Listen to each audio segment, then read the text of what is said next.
Welcome everyone to the New Mexico Interfaith Dialogue's 2022 dialogue. We're very happy that we were able in these challenging times to have a dialogue on Zoom. My name is Mazir. I'm currently serving as president of the New Mexico Interfaith Dialogue. This organization began in 1982 by Father Ernest Falardeau and Rabbi Paul Citrin, and we're honored today to have the co-founder of this organization, as well as key speakers, as colloquium speakers, as we celebrate this year the 40th anniversary of this organization's conception.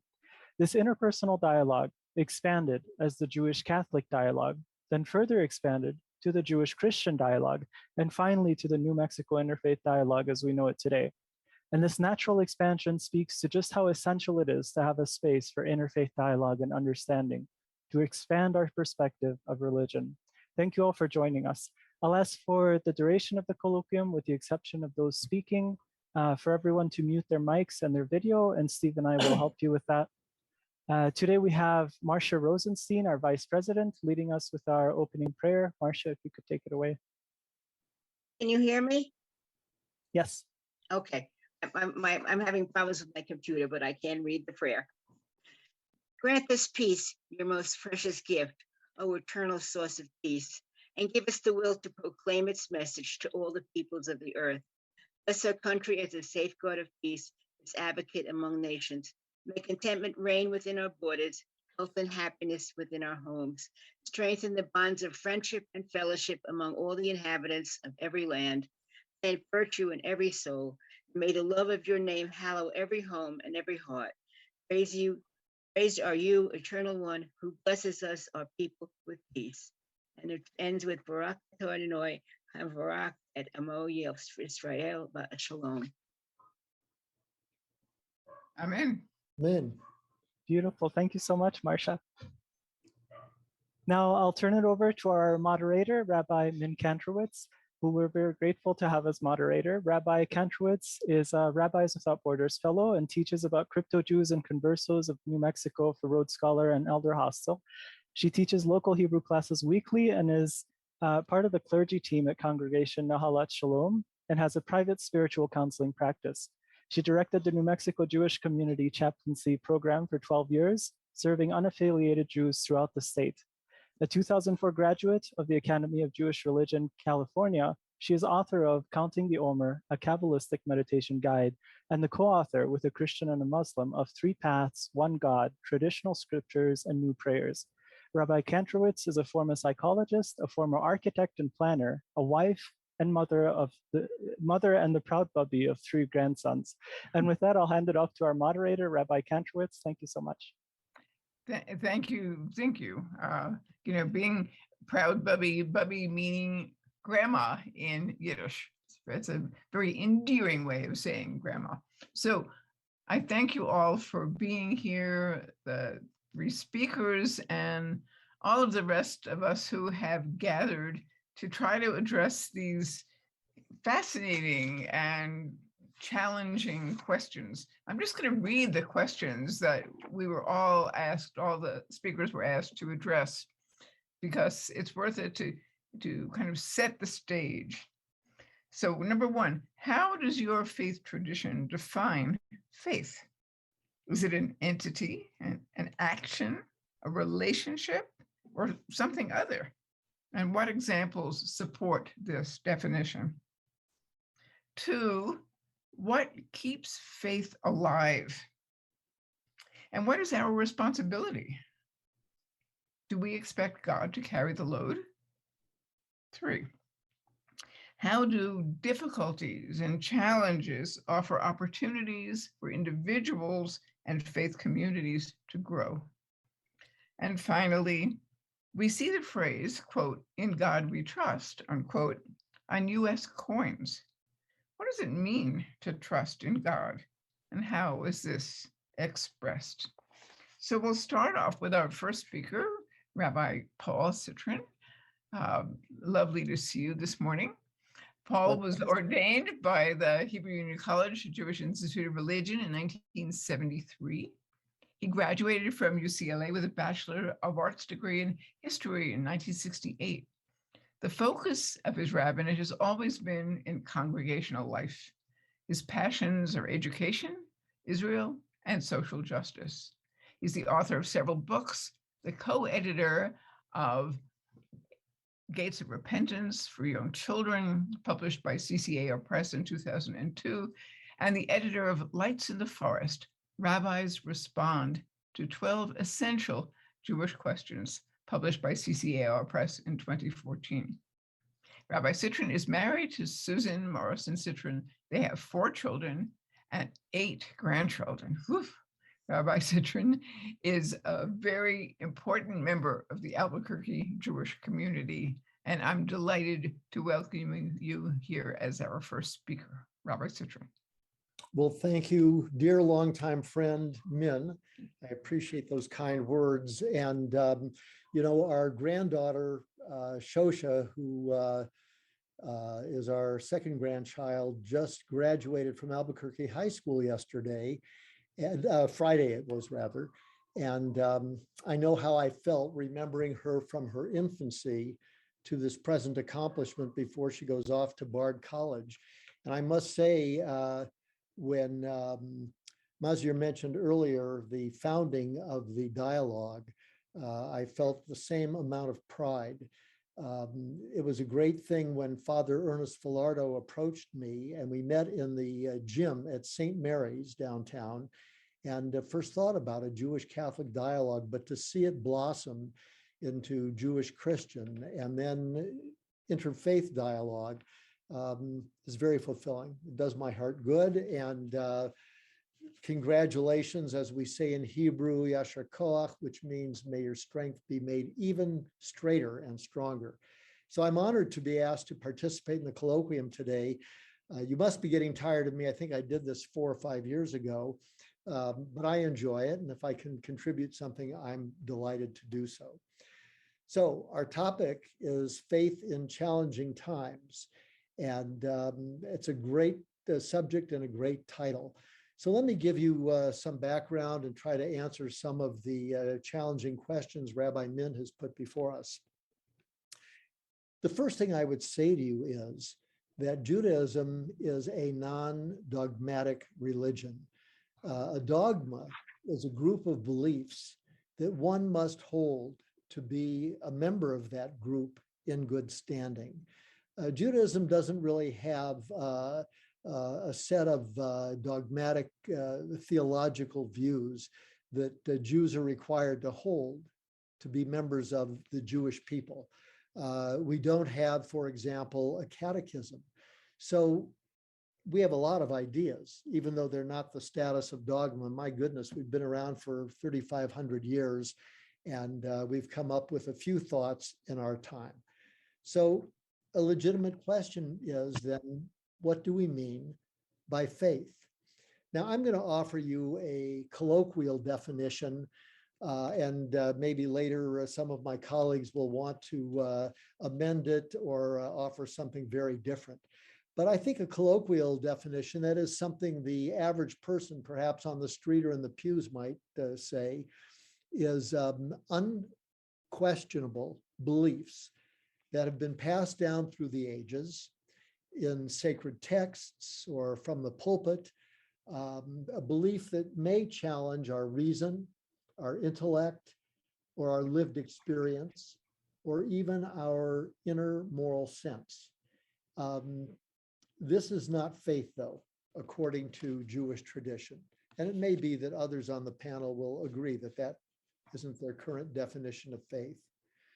The word, though, for what is translated into English incorrectly as faith is emunah. You may know that the root of emunah is the same as the word amen. And when we say amen at the end of a prayer, we are saying we affirm the sentiments in the prayer. We say it is true.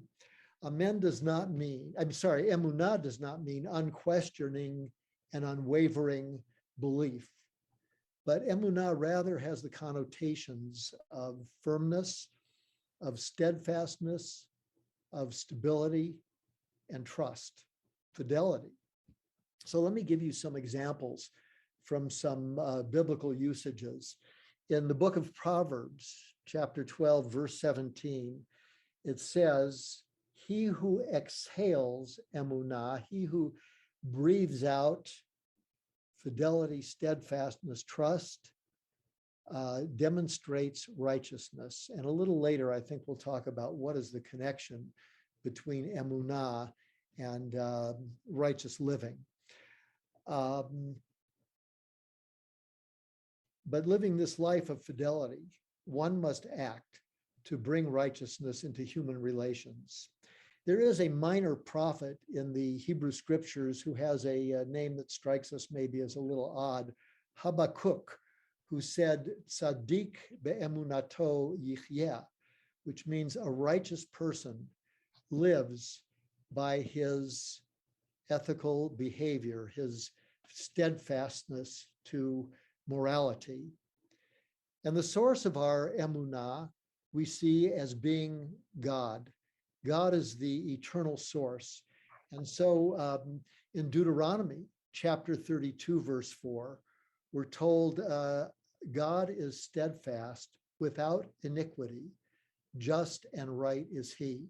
And that seems to suggest that our notion of emunah, of our own steadfastness, our own moral obligations, is rooted in divinity itself. And Psalms 118 and 136 say as a refrain, Ki le'olam chasto, God's loving kindness is eternal. And that, of course, implies divine steadfastness. Now, having given you some of the theoreticals, I want to just speak to you for a few minutes about my views of God, whose reality to me, whose support and guidance are my sustenance. You know, in a Jewish tradition, there is a core faith statement in Deuteronomy 6, chapter 4, often known as the Shema, which is the first word of that one verse.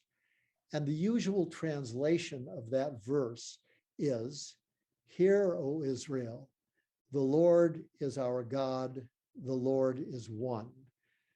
It flows, reads nicely, but it's far from the original meaning of the Hebrew. And so I'd like to consider with you a more accurate Hebrew translation. Shema doesn't mean merely to hear, to listen. It means as well to understand. So it begins by saying, Shema Yisrael, understand, O people of Israel. Why? Because understanding necessitates questioning, discussion, study of text, and an openness to new ideas. And that would rule out anything like a blind faith or unwavering dogma. Instead, it invites lifelong searching and spiritual evolution. Now, the next part of the phrase says, the Lord is our God. And the word for Lord is really the ancient Hebrew name for God, the four-letter name, sometimes called the tetragrammaton because it's made up of four Hebrew letters, Yod, He, Vav, He. And the root of that ancient Hebrew name for God, God's personal name among the Israelites, really means being or existence, that from which all things arise and are maintained. The source of being is our God. So Adonai Eloheinu means the source of being is our God. And the last phrase says Adonai Echad, which is often translated as God or the eternal one is one. But it's really not about is God one or two or three or 3,000. It's really the idea that the source of being is the oneness of all being, all existence, that the source of being is the unifier of everything that exists. So again, I would repeat in toto now the whole interpretation of that phrase, which is, understand, O Israel, the source of being is our God. The source unites all. Now, my emunah, my own steadfastness and fidelity as a faithful Jew, affirms what the Shema expresses. What does it mean in my thinking? Well, first of all, I want to be clear that for me, God is not a person or a personality. God does not get angry or get jealous or punish and reward. God does not love or get jealous or favor one group over another group, or part the Red Sea or make a small amount of oil last for 8 days, or shape in a direct way personal or human destiny. So I would tell you that for me, the God of the biblical text is a metaphor for human emotions and concerns and aspirations, for our hopes and our dreams, but is not to be taken literally because God is ultimately beyond our knowledge. My God is the eternal source of all being and potential. My God is the source of human conscience and morality, our sense of justice, our empathy and compassion. So God works through these human potentials and qualities, and I would call that ability given to us divine grace and the divine offer to us of salvation. But it's up to us to cultivate those gifts and to build on them. And the God I affirm, though not a person, is real and personal and sustaining, and I feel connected to my source of being. Now, how can we relate, you might ask, to God as a power, as the source of salvation? And the Jewish answer, I think, is through the metaphor of liturgy. I have to share with you that, back maybe a decade ago, after I got out of my first retirement and went back to congregational life and was serving in Las Cruces, I took a teenage confirmation class as part of our interfaith studies to a Hindu temple in El Paso. Now, I had never myself been to a Hindu temple before. I fully expected to see statues and images of various Hindu gods.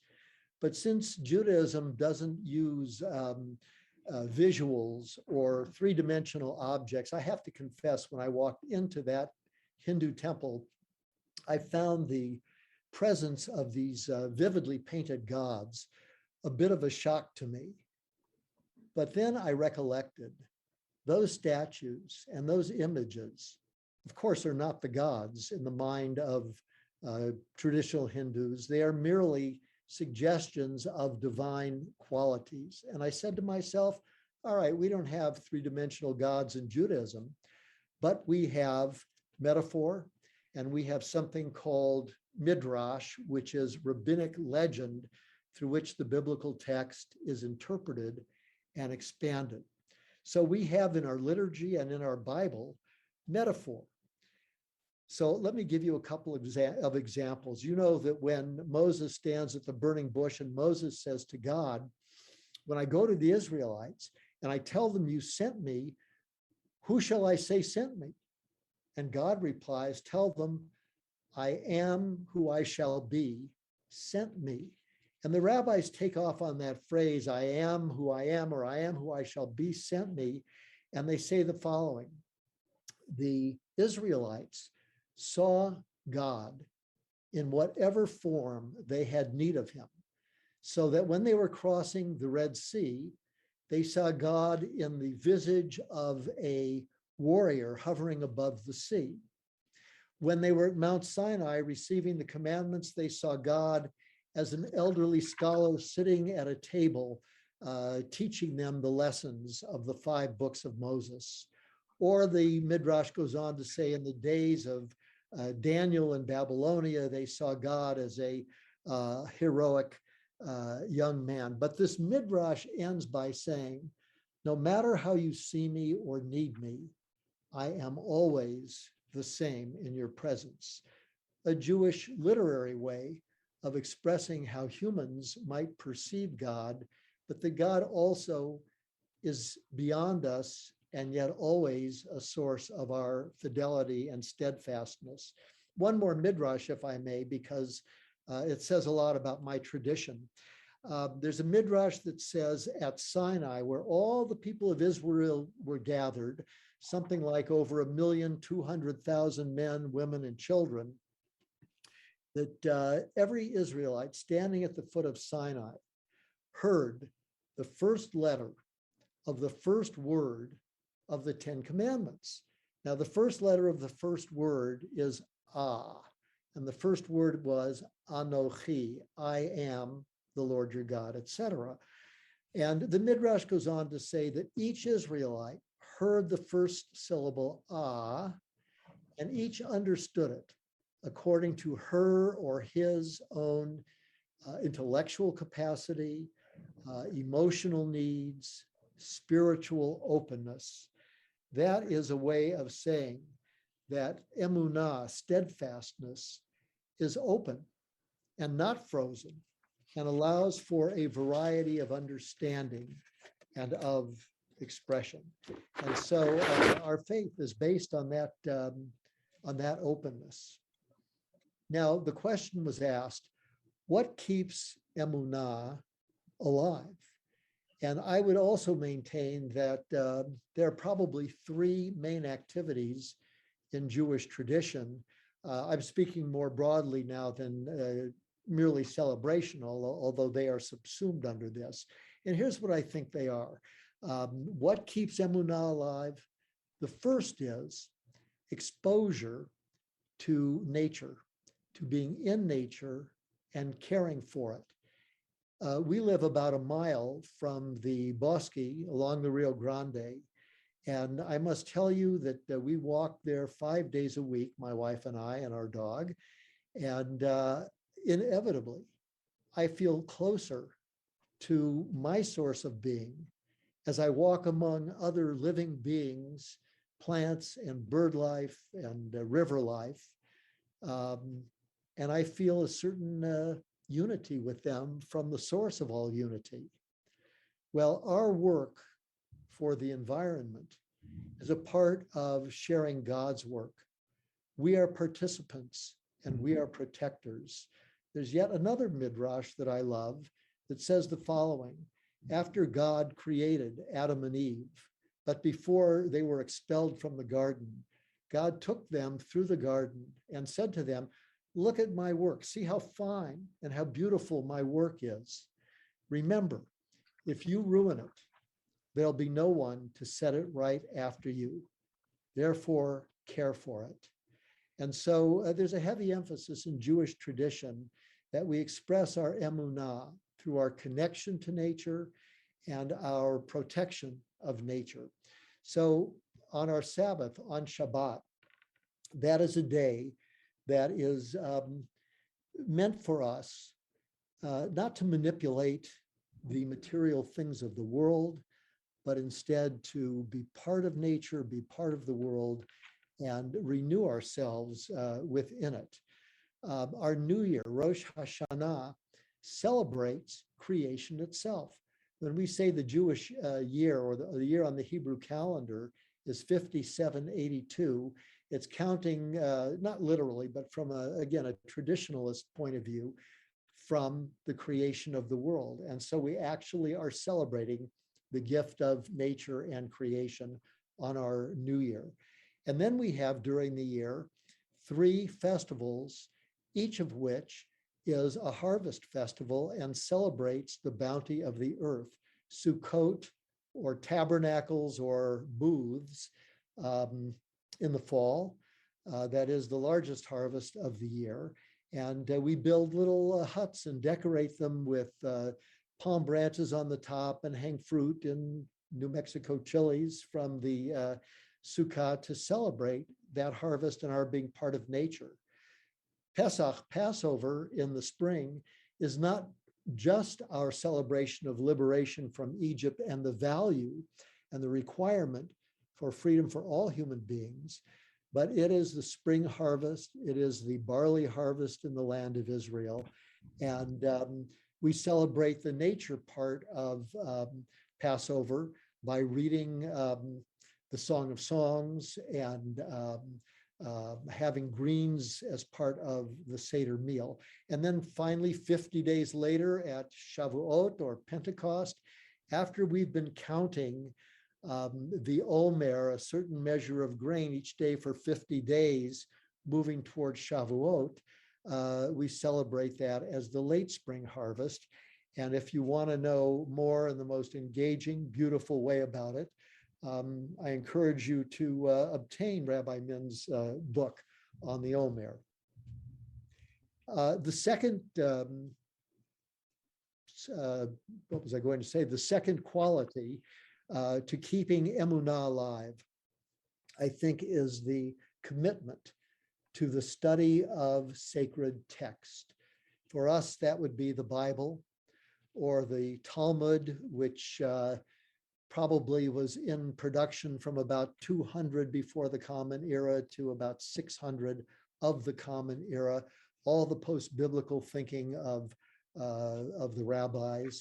The Zohar, which is the main traditional text of Kabbalah or mystical Judaism, and modern philosophers and biblical commentators as well.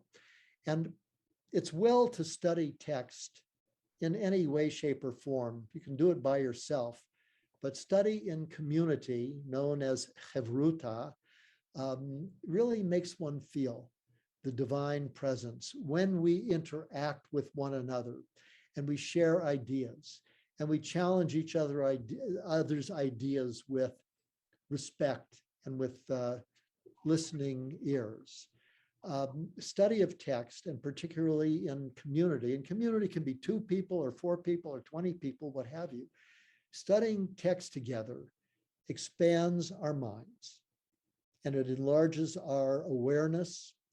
It increases our sensitivity, we hope, to other people, and it grounds our life in a higher meaning and purpose. So study is number 2.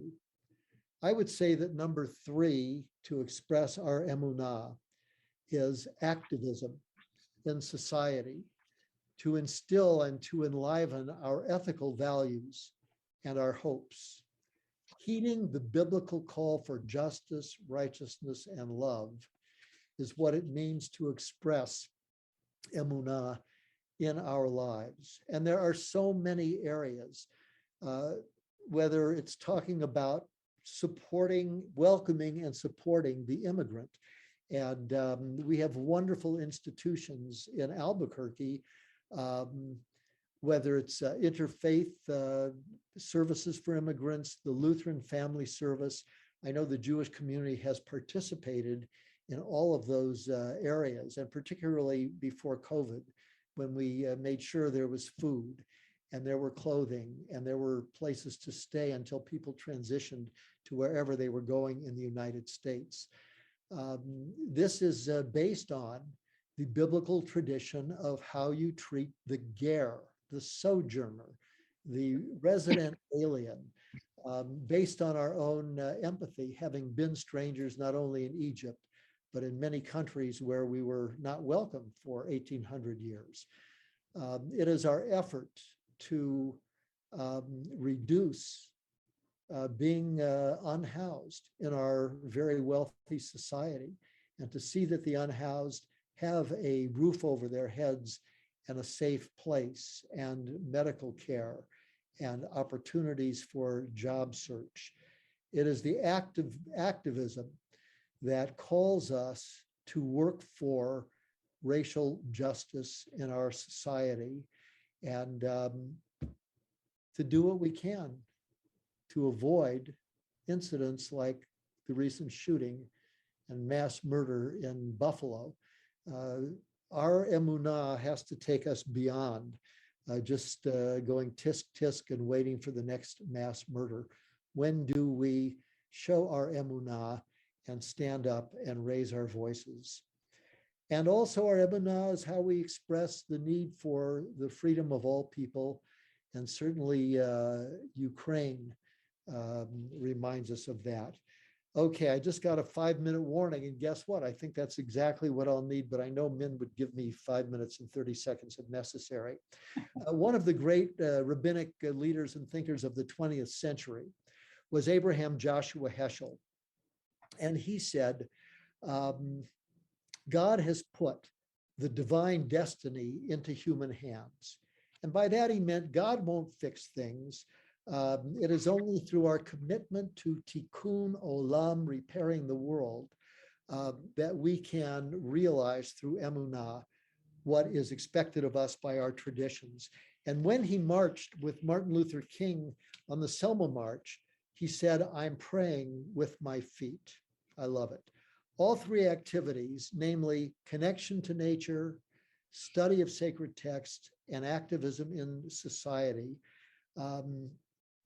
are something that bind us all together.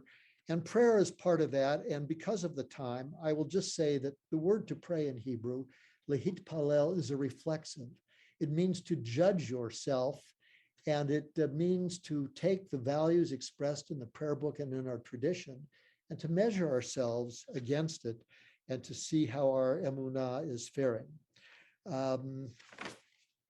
So let me just summarize with a few quotes. Rabbi Rick Jacobs, who's the current president of the Union for Reform Judaism, says the following: to be a Jew is to hear the voice of the prophets in our head, to strive to improve the world in which we live, to be God's partners in standing for the voiceless and fixing what is broken in our society. So the challenges to emunah that Rabbi Min questions, I think are these in terms of our steadfast and fidelity. We live in a society that has a preponderance of what I would call arid secularism. We live in a society that has tens of millions of fundamentalist anti-intellectuals. We live in a marketplace culture with rampant acquisitiveness, and we have an addiction to our computer screens that bolsters isolation and shallow social relationships. And we have a large degree, not that we've ever been without it, but maybe more than ever, of lying and slander, of racism, of tribalism, and violence. And so we need to be conscious and watchful of all these challenges in front of us and be people of steadfastness. Once before Yom Kippur, I wrote the following, and with that I'll conclude almost. Eternal our God, we have strayed far from you, and there has been a void in our souls. Constantly you call to us, but too often we fail to hear. We remember now that we have exiled ourselves from your spirit. Recalling the path we have taken, we seek to return to you in renewed faith. When doubt assails us, we too quickly abandon our search for you. When questions overwhelm our intellect, we fail to open our hearts to you. And when we are distracted by so many minute demands for our attention, we lose sight of the unity that binds all life. When we indulge to extreme our yearnings for pleasures of our own making, we cease to feel awe at your creative power. And when we turn from observing our sacred days, we reduce our ability to savor and exalt your gift of life. When we raise up material attainment over our spiritual growth, we diminish the spark you have implanted within us. For all these spiritual shortcomings, God of forgiveness, pardon us, forgive us, and grant us renewal. And I have to conclude by telling you that as for my own personal emunah, in addition to reciting the Shema at night, my nightly sustaining metaphor of emunah is this fifth stanza from a medieval poem known as Adon Olam. In God's hands, I entrust my spirit, both when I sleep and when I wake. Within my spirit and my body, the Eternal One is there for me. I shall not fear. Thank you for this opportunity. May God bless us all. Thank you, Rabbi Citrin. That was beautiful and a really comprehensive attempt to answer huge and almost unanswerable questions. Thank you, Ben. Thank you. And now we turn to our next speaker, Reverend Dr. Margaret McFaddin, who is in her 20th year of pastoral ministry in the African Methodist Episcopal Church. She's pastored in Missouri, Colorado, Arizona, and New Mexico, where she was appointed to Grant Chapel African Methodist Episcopal Church in 2020. She lives out her commitment to God's people through preaching, teaching, organizing, and serving the community. She's a member of the New Mexico Council of Churches, lending her voice to the unheard and raising social justice awareness in privileged spaces. She's also a member of the Ministerial Alliance in New Mexico and Greater Community. Reverend Dr. McFaddin earned a Bachelor of Science in Education, University of Mississippi, Master of Business Administration from Pepperdine, Master of Divinity, and Doctor of Ministry. Ooh, a lot of degrees, a lot of study, and a lot of accomplishment. She's married to Adam McFaddin III, and their blended family includes 2 daughters, 1 son, and 1 grandson. I am delighted that you are here to contribute to this very important symposium, and I'll turn it over to you. Thank you very much. Good afternoon, all of my fellow co-laborers in this thing called the gospel. I want to talk a little bit about the AME Church and why it is so significant in the institutional Black church. First of all, African Methodism was the first denomination birthed on American soil that had nothing to do with doctrine, but with inhumane treatment of its membership, specifically the slaves. I mean, it is part of our history that Richard Allen and a few other slaves, freed and slave and free, they were at the altar saying during altar call, and it was the trustees who came to them and said, you cannot pray here. It is not your turn. And what Bishop Allen said, Richard Allen, before he was a bishop, he said, if you would but allow us to finish, we will rise and trouble you no more. And with that, they walked out.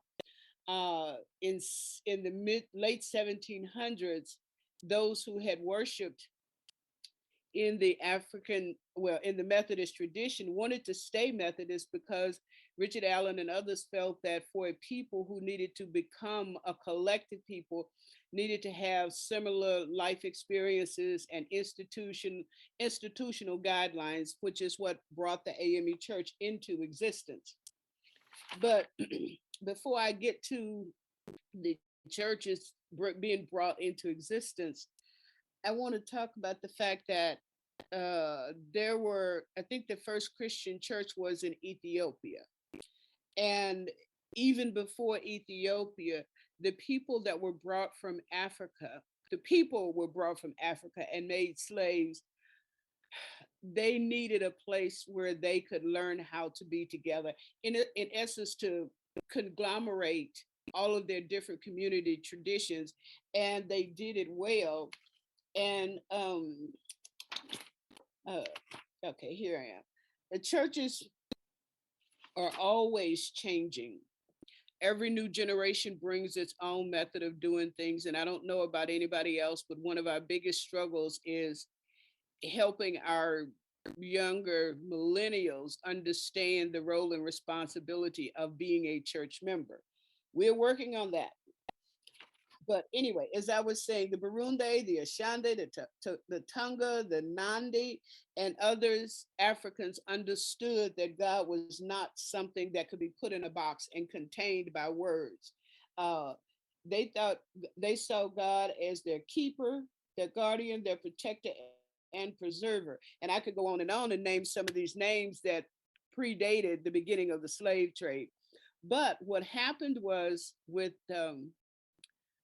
Richard Allen, he said that we need structure, we need order.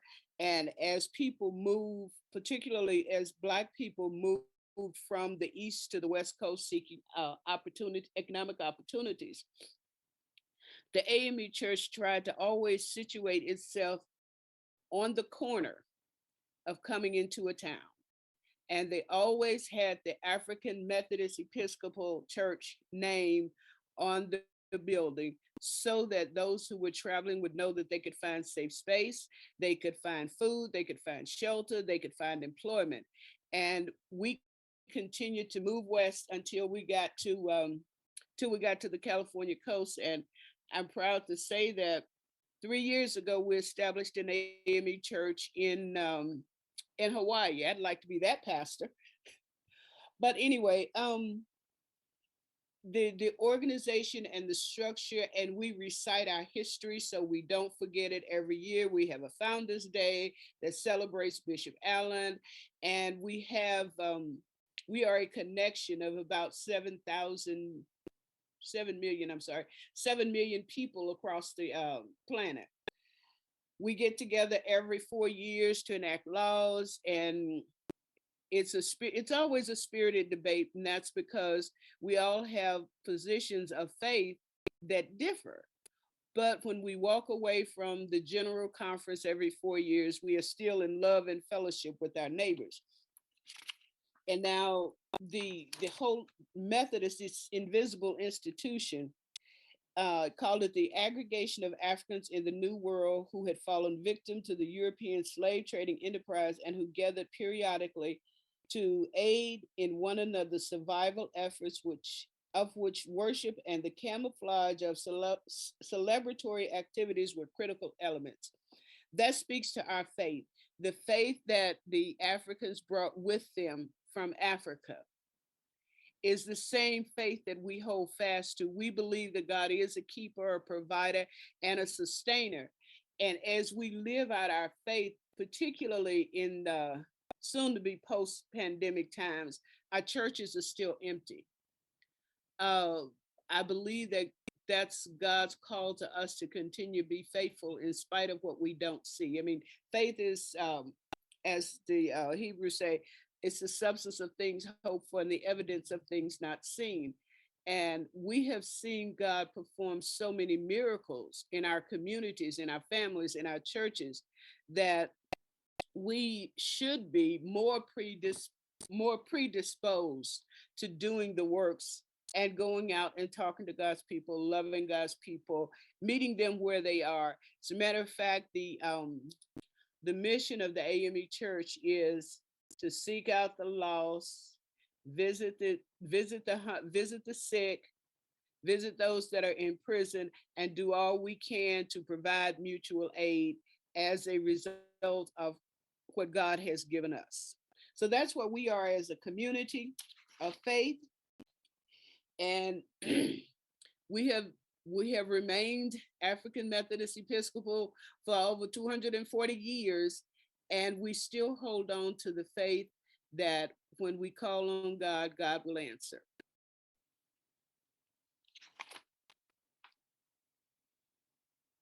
Are there any questions that anyone might have? I'm actually looking at my doctoral ministry project that I got from Eden Seminary.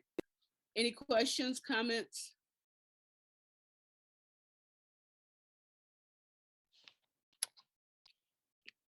Well, I hope I didn't overspend my time. Thank you very much for the hearing. Yeah, this is Rabbi Min, and I was wondering about the "In God We Trust" question that we all got. You know, so what does it mean in everyday life to you to trust in God, and how do you feel that trust? How do you express that trust? Well, to be honest, I haven't looked at I don't look at the money except when it's going out of my hand, but that's probably not very probably doesn't have much efficacy in terms of faith for me, because even though I trust in God, I still have to do those things which show my trust, which is to help others and all of that.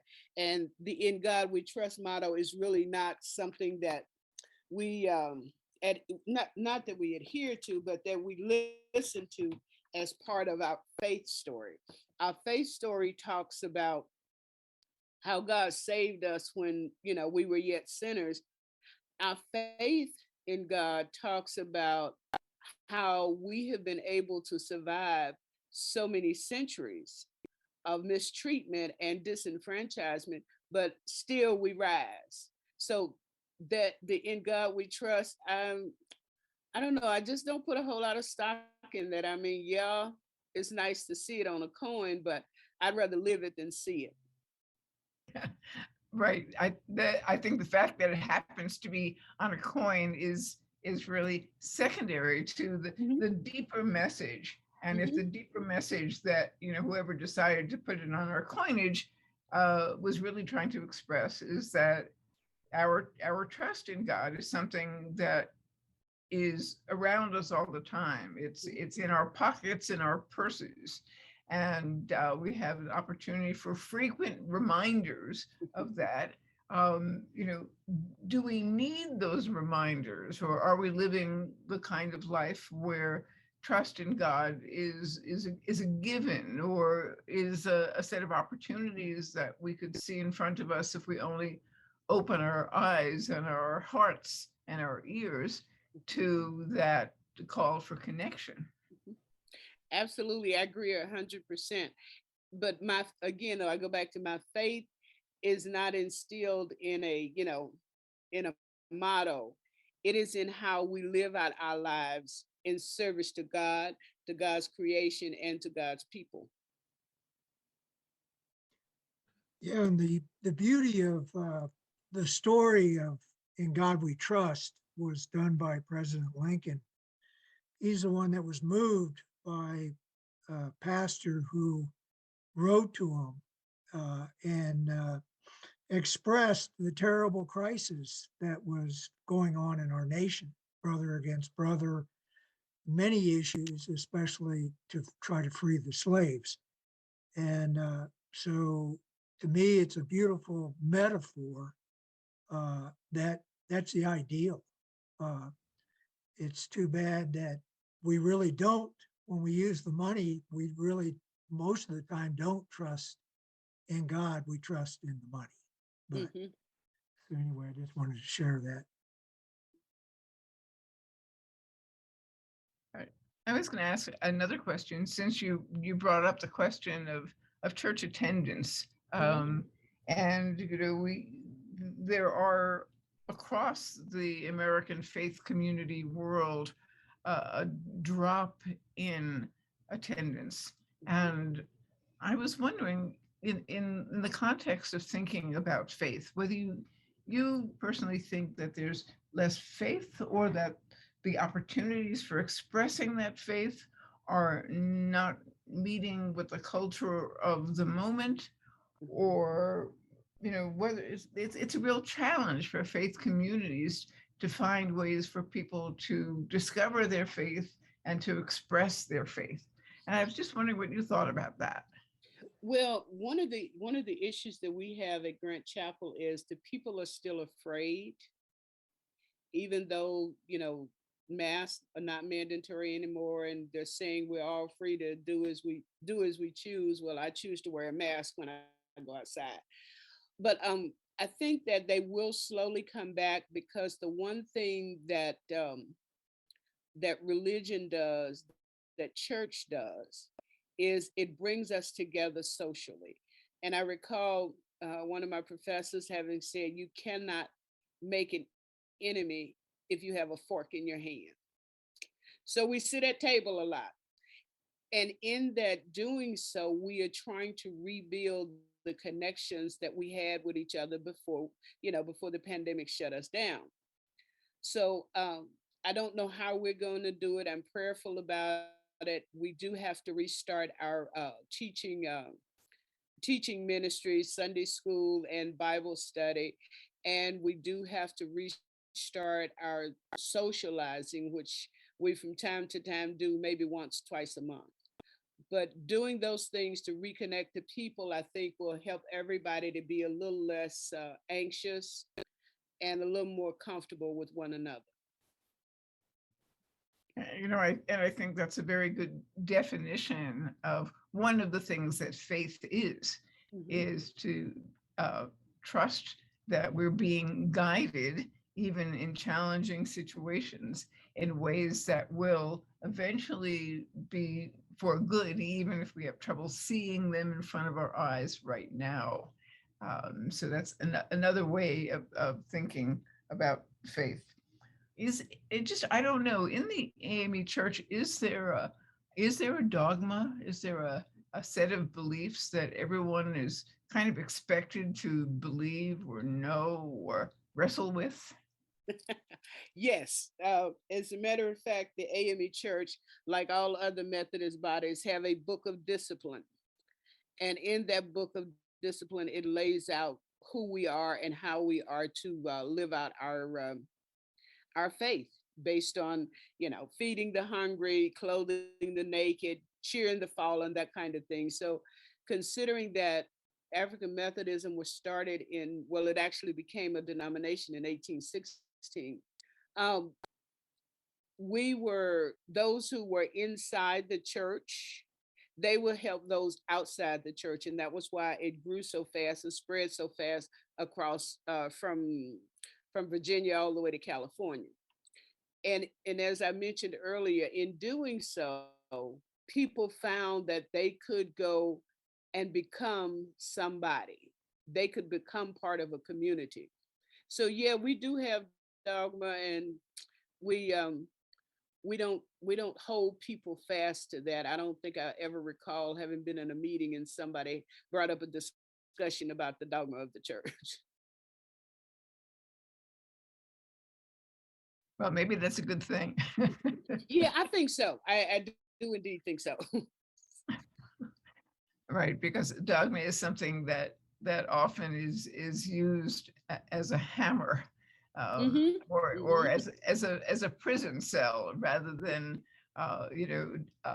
statements of faith being openings to a larger spiritual reality, which is really one of the many things that religion is all about. And since we're talking here, across religions, is there anything about other faith traditions that you find so different than your beliefs that you're uncomfortable with them, or that you would want more explanation of? And that's just my personal question. Yeah. Well, my religion is personal to me, and I just cannot believe in a God that would exclude others for some reason, the transgender, the this, the that. It's like, God just called us to love people. He didn't tell us to fix them. And that's the approach that I take. I don't say, well, if you're this, you can't come here, because the church is not ours. It belongs to God. And if God sends someone there, and sometimes God will send us people from the margins to push us, to draw them in closer to the center. Yes, that's wonderful. Thank you. I'm glad you could be with us. Oh, Steve has his hand up. Yes, Steve. You can unmute, Steve. Yeah, that's a clap, actually. I just appreciated what you just said. So. Well, thank you. I guess I can't tell the difference between a hand raise and a clap when I'm on Zoom. Yet another contemporary challenge among many other contemporary challenges. Okay, thank you very much. Thank you very much. Very welcome. Our next speaker is Archbishop John Wester, ordained a priest on May 15, 1976. Well, gee, isn't today May 15th? That's quite amazing. This is, what should we call it? A ordainiversary or something. So I will say Mazel Tov, congratulations on the anniversary of your ordination. Consecrated and installed as Auxiliary Bishop of San Francisco and appointed Vicar General on September 18th, 1998. Appointed Bishop of Salt Lake City on January 8th, 2007, and then installed as the 12th Archbishop of Santa Fe on June 4th, 2015. I am very pleased that you can be with us here today. And with that, Archbishop, I will turn it over to you. Thank you very much, Rabbi Kantrowitz, and thank you all. It's an honor and a great pleasure to be invited. And thank you, Reverend Dr. McFaddin and Rabbi Citrin, and appreciate all of your wonderful comments and reflections thus far, and happy to join my voice to yours in this very important dialogue. I think from my reflections on the questions posed to us and the title of our dialogue today, Faith in Challenging Times, I keyed in, I think, more in my mind anyway, probably because of what's going on in our world, on challenging times, I translated as suffering. And so I'm kind of using those two interchangeably, challenging times, suffering. And what does it mean to be a person of faith in challenging times? How does a person of faith deal with suffering? And of course, many volumes and oodles of pages have been written about this, rabbis and ministers and priests and theologians and spiritual reflectors, and everybody has talked about this over the ages. But I do think that in today's world, it's something, a key question. I'm so glad you have brought this to our attention. One of the first things that came to my mind was the Scottish philosopher and theologian John McMurray. And he said that phony religion says, don't worry, that which you fear the most will never happen. And authentic religion says, don't worry, that which you fear the most may very well happen, but it's nothing to worry about. It's an interesting difference there, and I think it says a lot about what faith, religion, spirituality brings to the whole question of suffering or challenging times. It's a bit of an irony, I suppose, because at least in my own experience, thank you for your kind words, 46 years ago today, I was ordained a priest in San Francisco. I don't know where time goes, but here I am. I was ordained at the age of 5, by the way, just kidding. But so I think that it's an irony, because a lot of times suffering is something that we think of as pushing people away from faith. When people suffer, they say, well, how can there be a God if we can suffer so much? And yet the irony in my mind comes that, to me, suffering is an integral part of faith. That when we talk about faith and religion, I think that we necessarily talk about suffering, because suffering is a part of our human existence, and is certainly a part of faith. So as Reverend Dr. McFaddin talks about slavery, and as we think about the Holocaust, or as we think about Ukraine, or we think about our Mother Earth, our common home, and the climate crisis we're in, when we think about institutional racism and all of these different sufferings, and so many more, the pandemic and all, the fires we're experiencing now in northern New Mexico, people losing everything, being instantly and suddenly just dispossessed and lost. These are things that challenge us very, very greatly. And yet, they're also things that call to mind our faith, and I believe have the capacity to deepen our faith. And that faith without suffering is shallow, superficial, and that actually only with suffering does our faith grow. I remember years ago when I was a young seminarian, I read a story, and it was a newspaper article in the New York Times, I suppose. It was in New York. And there was an apartment building, and these family realized that this huge fire had engulfed their building, and they all got out. And as they hit the sidewalk, this mother and father had their counting heads, and they realized that their little daughter was left behind.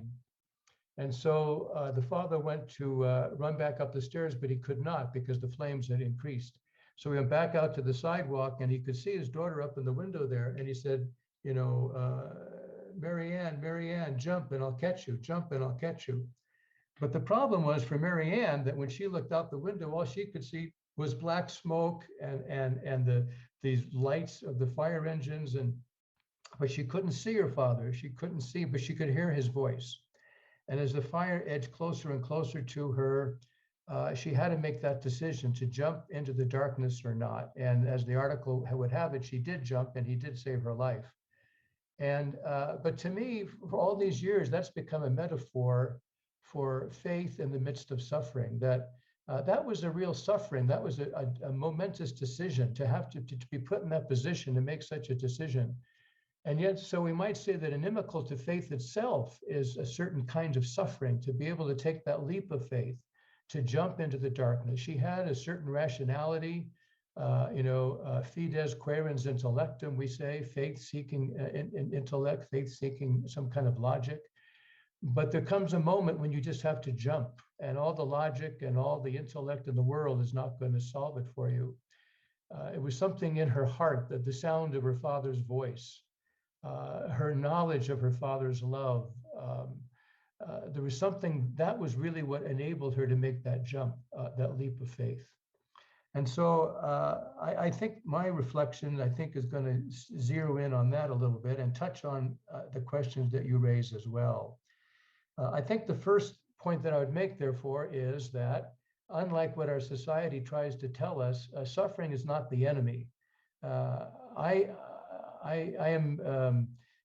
You and I are bombarded with messaging, advertising, saying that pain is the enemy and pain is bad. You know, there are billions and billions of dollars spent on medications that deaden the pain. When I wake up in the morning with a headache, I'm told I should reach for an Aleve or a Tylenol or Advil, an aspirin, and that because this pain is bad. In fact, the pain is good. It's neutral, of course, neither good nor bad is there, but it can be good, because if I wake up in the morning with a headache and take a pill, then I'm just missing that. But if I listen to my body, if I listen to the suffering, if I embrace the suffering, I might say to myself, I need more sleep. I'm running myself into the ground. My body is telling me, slow down. And if you don't, you're going to get very, very sick.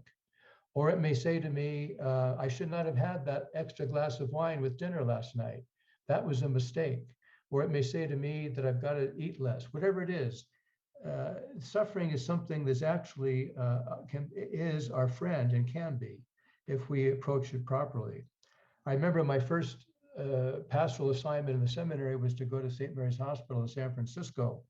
And I was nervous. I had never really much been in a hospital until that time. I think I had my tonsils out when I was 7. That's about it. And so my first patient was an elderly gentleman. And he told me that he was in the middle part of his life, that he had silver in his hair, gold in his teeth, and lead in his bottom. And so I said, well, this is rather easy, this visiting patients in the hospital. But then my next patient, the next person I saw, was a woman, middle-aged woman, who had just about every possible malady known to humankind.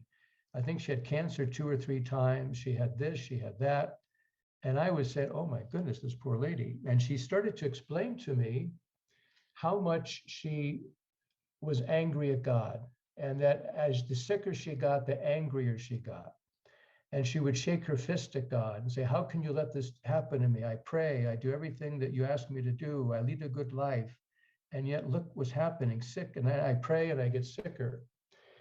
But then she said something that I've never forgotten. She said, the sicker I got and the angrier I got, she said, something happened and I can't explain what it was.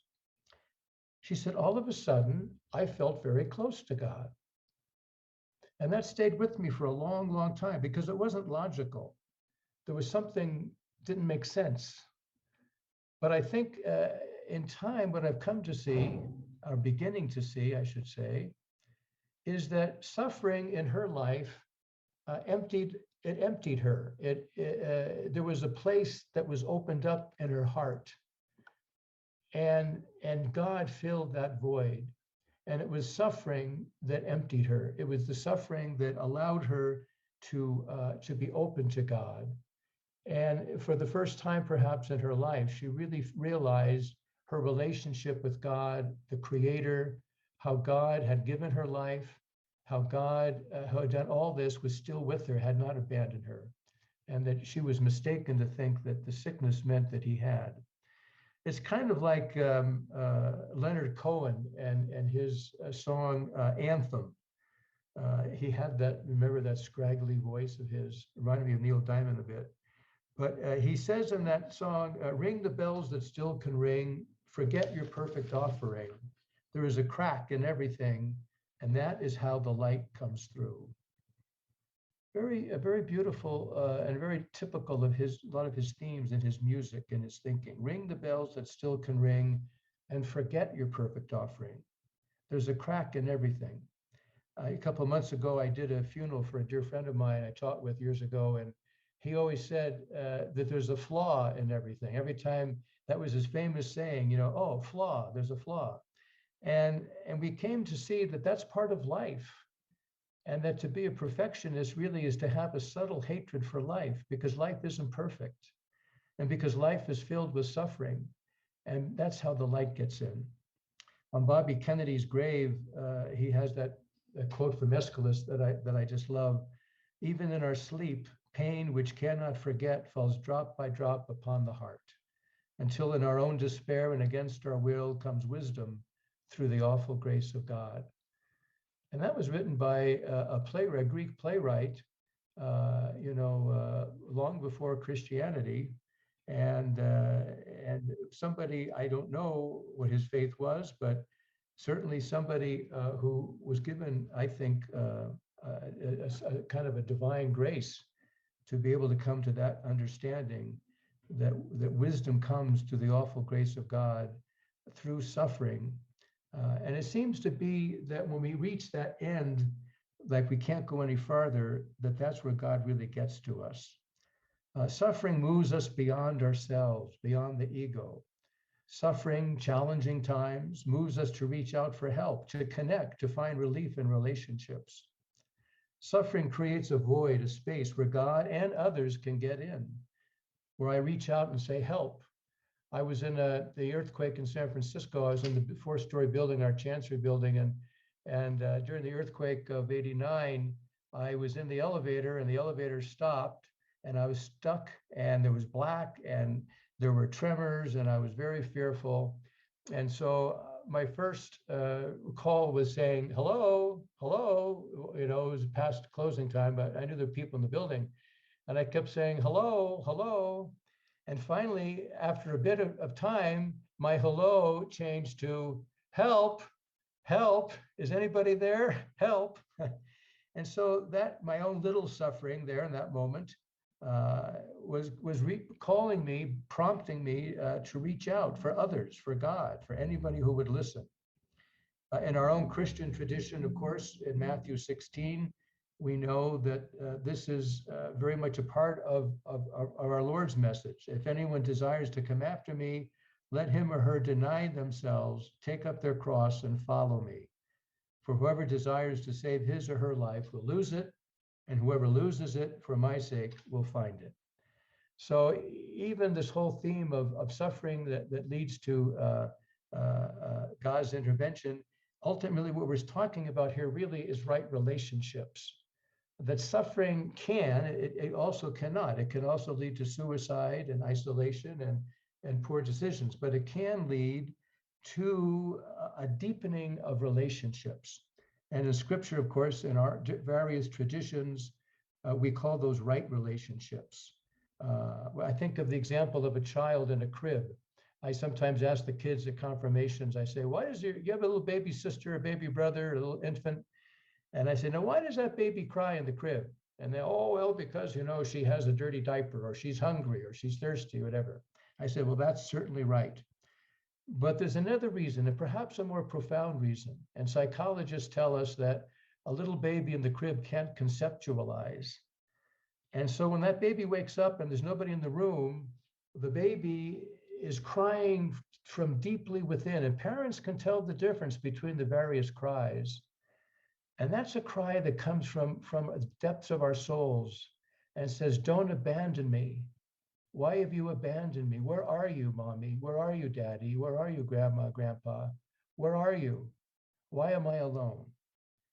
You know, when we go to visit the elderly in assisted living facilities or the like, thus far, I don't think I've really met anybody who's really afraid of dying at that point of their lives. I have met a lot of people who are afraid of dying alone. And so I think that the suffering is something that can lead us to right relationships. It can lead us to, and I think that's the role of religion, that religion constantly reminds us, and Dr. McFaddin touched on that with the congregations, that when we're in person, when we're eating with one another, that, religion reminds us of the importance of right relationships, and that these right relationships get us through challenging times and they get us through suffering. Faith means to be in relationship because we're created to be, we are in the image of God, the image and likeness of God. And so we're called to be relational by our very nature. It's not something that we have to, it comes to us naturally. Sin, frankly, in my kind of pocketbook definition, sin is that which divides us and fragments us. Grace is that which unites us, that gathers us in. So we're called to be a people. We're called to be a community of faith. And religion is what gathers us and which gives us that ability.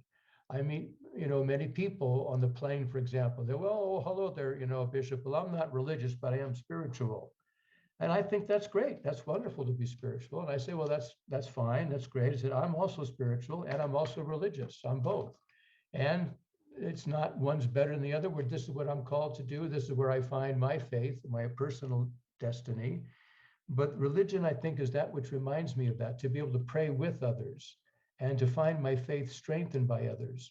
So for that part of that question there, I forget which number it was, but I think, and I tell that to the confirmandia, that truly the Catholic Church and our tradition, we have all kinds of dogmas and all kinds of the catechism and all kinds of moral, structures and all this. But at the heart of it, faith is a relationship with God, with Jesus Christ for us, with God, and with others. That's what faith is all about. It's that relationship. And all those tenets and dogmas and laws and regulations, the purpose of them is simply to keep those relationships intact. Their purpose is for people. And our Lord said that, the Sabbath is created for people, not people for the Sabbath. And so this is, I think, a very important part of this reflection is that relationships are so critical. Walter Burkhardt was a favorite of mine. He passed away a while ago. He was a Jesuit. He was known for his preaching. He has a book called Preaching the Just Word. And he talks about this right relationships. And he talks about how Scripture moves us toward these right relationships, the Hebrew Testament and the Hebrew Scriptures and our Scriptures. And he talks about how God calls us not to be in silos, but to be in relationship with God and with one another. I'd like to read just a very short excerpt from his book that I think brings this out beautifully. What Walter is saying here is that, those who don't see this relational aspect of faith are not getting it. He says this, he says, to think that way does violence to Scripture. Those who read in the sacred text a surely personal, individualistic morality have not understood the Torah, have not sung the Psalms, have not been burned by the prophets, have not perceived the implications and the very burden of Jesus's message, and must inevitably play fast and loose with St. Paul. The social focus of God's book is evident on the first page. The song of creation is its overture. Our incredibly imaginative God did not have in mind isolated units or autonomous entities. God had in mind a people, a human family, a community of persons, a body genuinely one. This, I think, is how faith sees us through challenging times, through suffering. by urging, prodding, leading, and nudging us into right relationships that will see us through the suffering, the challenging and difficult times. So I think that the first little point I make just very briefly is that suffering helps us to create a space for God. There's a great book that I'm very fond of by Ian Matthew. He's a Carmelite priest, and he writes about St. John of the Cross, who was a favorite of mine. And I think he speaks to this point very well, and how my trying to create an image here of how suffering can open up a space in us and the crack that lets the light in. He speaks of an image. If you're in a small plane crash and you and your partners, your fellow passengers survive, and they pick you to go get help. So you get your machete or whatever you happen to have. I guess they don't carry machetes in planes, but anyway, whatever is at hand, you get, and you try to get a path, forge a path, clear a path. Your goal is to get help, and so you're the instigator. You're the actor. You're the protagonist. You've got to get help. But as you're doing this, you hear a helicopter, and you realize that this helicopter is coming to save you and your fellow passengers. Now, your role has changed. It's no longer makes sense for you to keep forging a path. Help has arrived. Your goal is to clear a path so the helicopter can land. To me, that's the image or the analogy that helps me anyway. So my suffering can be an entree, facing challenging times could be an entree to clearing a space in me to say, Lord, I can't get through this by myself. I don't know where the path is. I seem to be coming to the end of the line here. I need you. And we realize that God is always there, is always ready to land that helicopter, just looking for a spot. We have to clear a space so he can get in. God gives us our free will. God gives us the ability to love him, which means we also have the ability to ignore him. And so God doesn't take away our freedom, but he waits patiently for us to let him in. And I think that suffering, the challenging times help us to do this. Louis de Leon was an Augustinian monk in the 1600s, I think. And he said this, he said, when you will have run out of all else, then God will give all of himself to you. He will unite your whole self to himself in a tight and most sweet bond that will never fail. I thought that was a beautiful quote. When you will have run out of all else, when you're at the end of your rope, the end of your tether, when you've got nowhere else to go, then God will bond himself to you in a tight and most sweet bond that will never fail. I was talking to a friend of mine here in Albuquerque the other day, and he was going through a real crisis in his life. And he said that he kept waking up around 2 a.m, and he would just kneel down by his bed and just pray, pour his heart out to God that he could get through this crisis. Well, thanks be to God, he did get through the crisis. He and his wife and his family, they got through it. And he said to me the day, he says, you know what? I miss my crisis. I said, what are you talking about?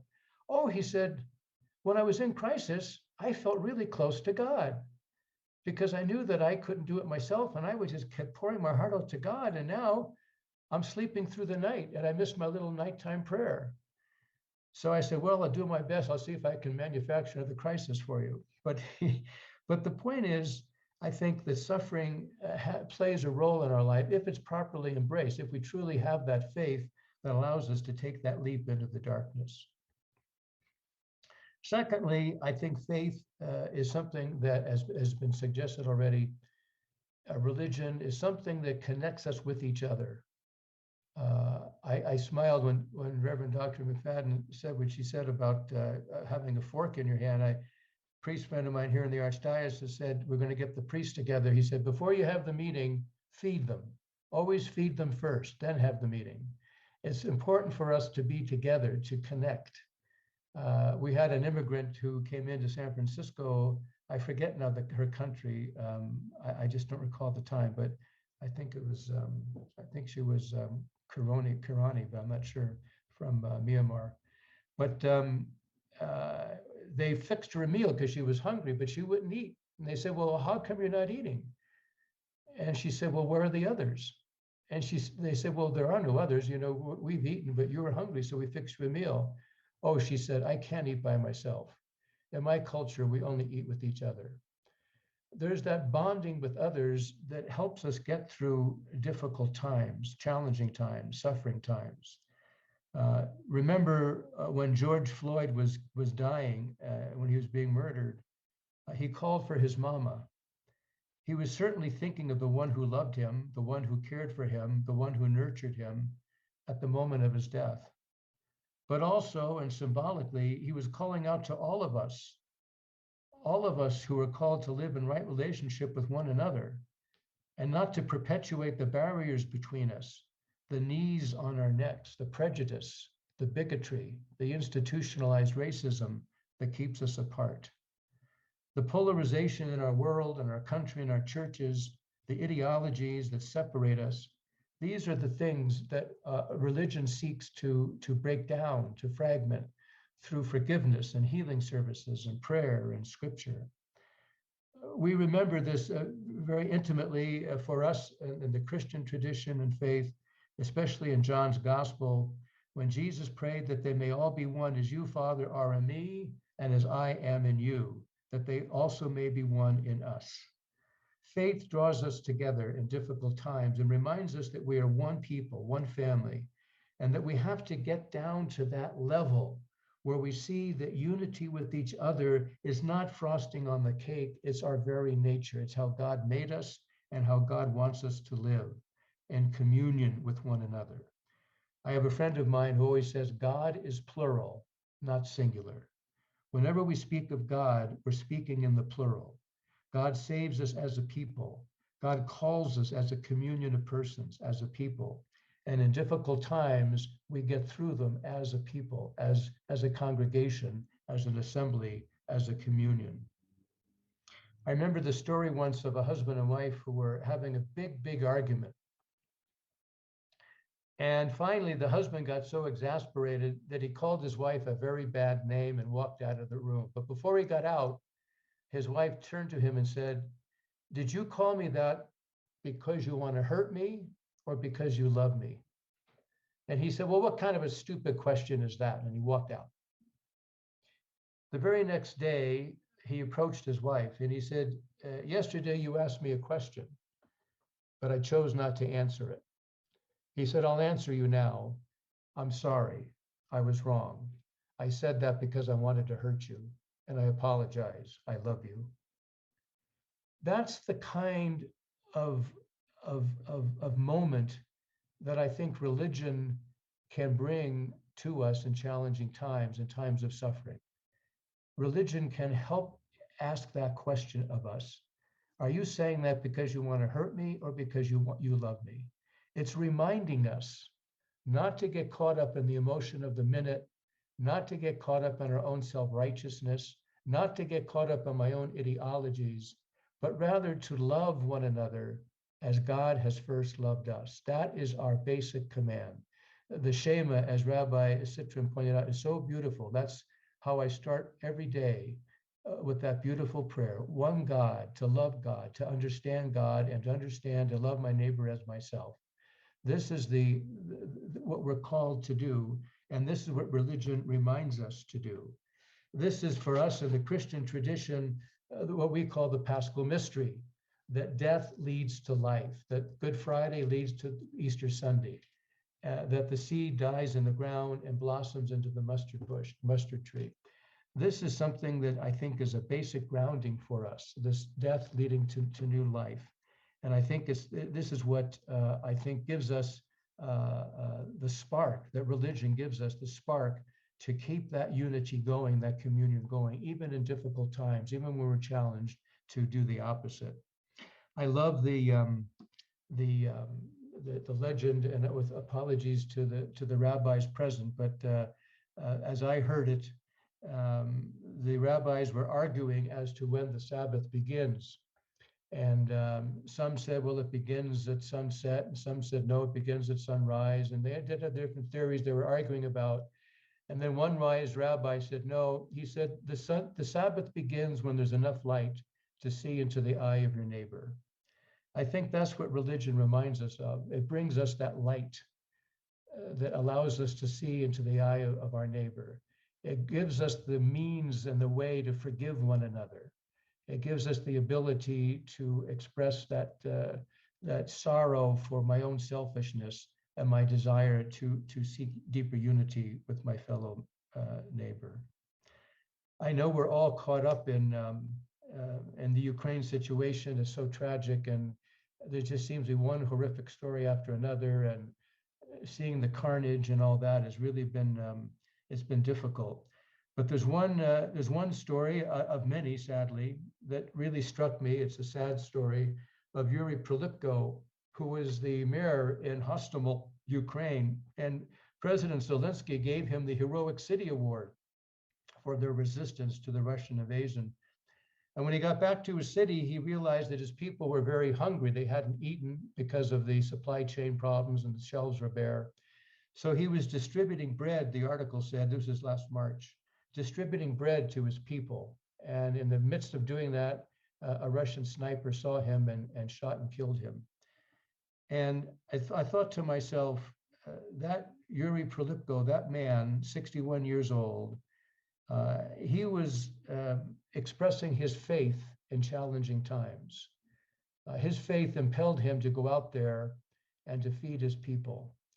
And just as our Lord fed us, just as Moses brought down manna from the heavens. God is there feeding us, and we're called to respond to God's invitation and to reach out to one another, to build up those right relationships with God and with one another. And so to me, Yuri is a hero. I keep praying for him and the happy repose of his soul, for his family, for all the Ukrainians. And I keep praying that our perspective, that our faith, our religion will help them to get through their challenging times and will help us to get through all of our challenging times. So thank you so much for your attention. I am very grateful for this invitation, and I thank you all. Thank you, Archbishop. Brought up all kinds of additional questions. We have a few minutes now for people to think of what their questions and their comments are, and then we'll take a 5-minute break, and I'll give our panelists the opportunity to respond to some of those questions. I've got some of my own, and I will take responsibility for gathering some of those questions and reflecting them back to our panelists in about 5 minutes. So I'm going to stop my video, mute myself, and spend 5 minutes thinking, and I invite you all who are here to do the same. Well, that was a quick 5 minutes. I put a couple of my questions in the chat, but I would like to hear, or I guess see, comments or questions that others have that our panelists can respond to.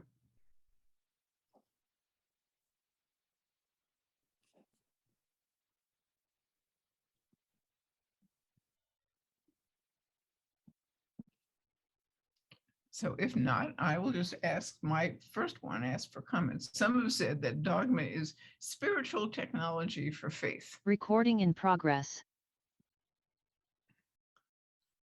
What do you think? Do you think that dogma is really a kind of spiritual technology for faith that supports faith or demands faith? Or is dogma somehow external to a faith experience?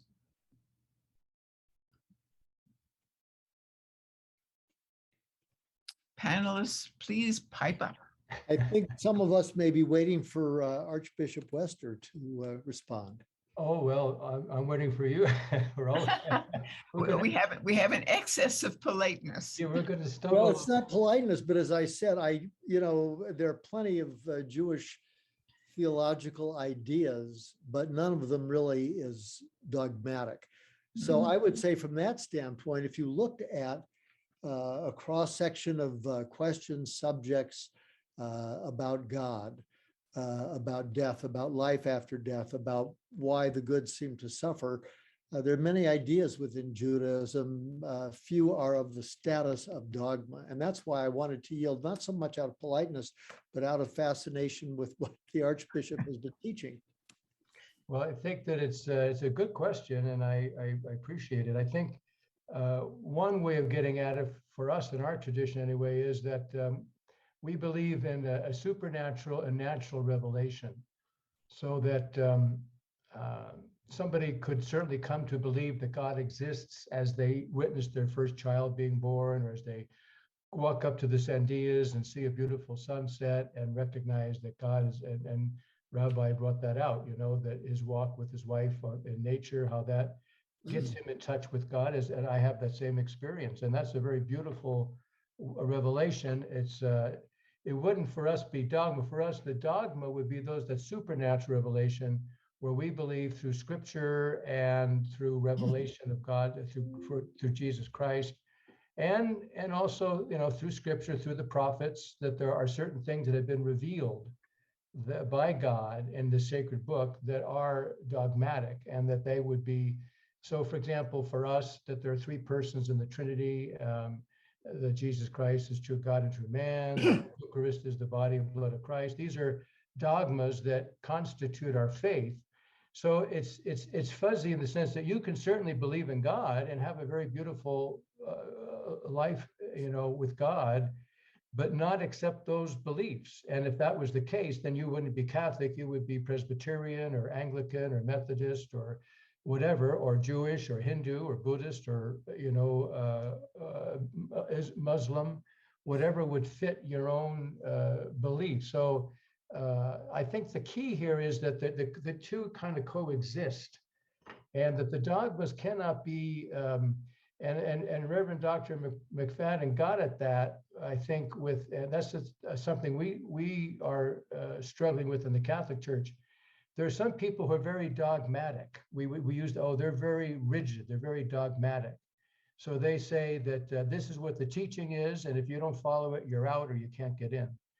But there are more of us who would say, no, that's not our message. That these are the ideals we strive for, but we encounter, Pope Francis is making it very clear, we want to encounter everybody and journey with them. True, we're going to have people that don't agree with us, but that doesn't mean we can't relate to them, we can't proclaim the gospel to them and listen to them and learn from them. And we're not all going to be the same. Unity with diversity is our aim, not unity with conformity. So for us, the dogmas are there to help us along the way. We believe they're divinely revealed, and so we can't change them. That's our belief. But another little twist in this, I don't want to confuse the issue, but Cardinal Newman was very big on the development of dogma. So that what we perceive as a dogma in the 1600s, we still believe it, but we believe that our human understanding of that dogma can develop and grow and mature. And I think a lot of that might have to do too with anthropology. As we become more understanding of human nature, what it means to have a sexual orientation or what it means to be a sexual being, as we develop in our sense of natural law and all these things, then accordingly our understanding will change. It's kind of embarrassing, but at one point the Catholic Church said that the earth rotated around the sun. So but we've gone beyond that now. We no longer hold that position. We let Galileo off the hook. Nice of us.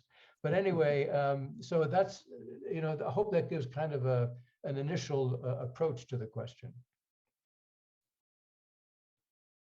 Let me just say, Barack Obama was president when I was working on my D-Men project. And one of the things that he said is that I'm evolving on the issue. And I thought that was very poignant in that he was not closed-minded to the idea. And for me, he was saying, well, let's just think this through. If God made everybody in God's image, then how can somebody be made not in his image? It's a struggle to try and, wrestle with that. But I think that as one of my former bosses in Catholic Charities in St. Louis said to me, the reason that we have so much disagreement when we're splitting hairs is that we need to make sure that the side that we are coming down on is what God would have us to do, or is in the direction of what God would have us to do. Now, in the AME church, we cannot marry same-sex couples, but I have a lot of UCC pastor friends that I can refer them to and keep my ordination. So I think that it's an opportunity for us, even during this pandemic. We've thought different thoughts. We've tried different things. Some of them worked, some of them didn't.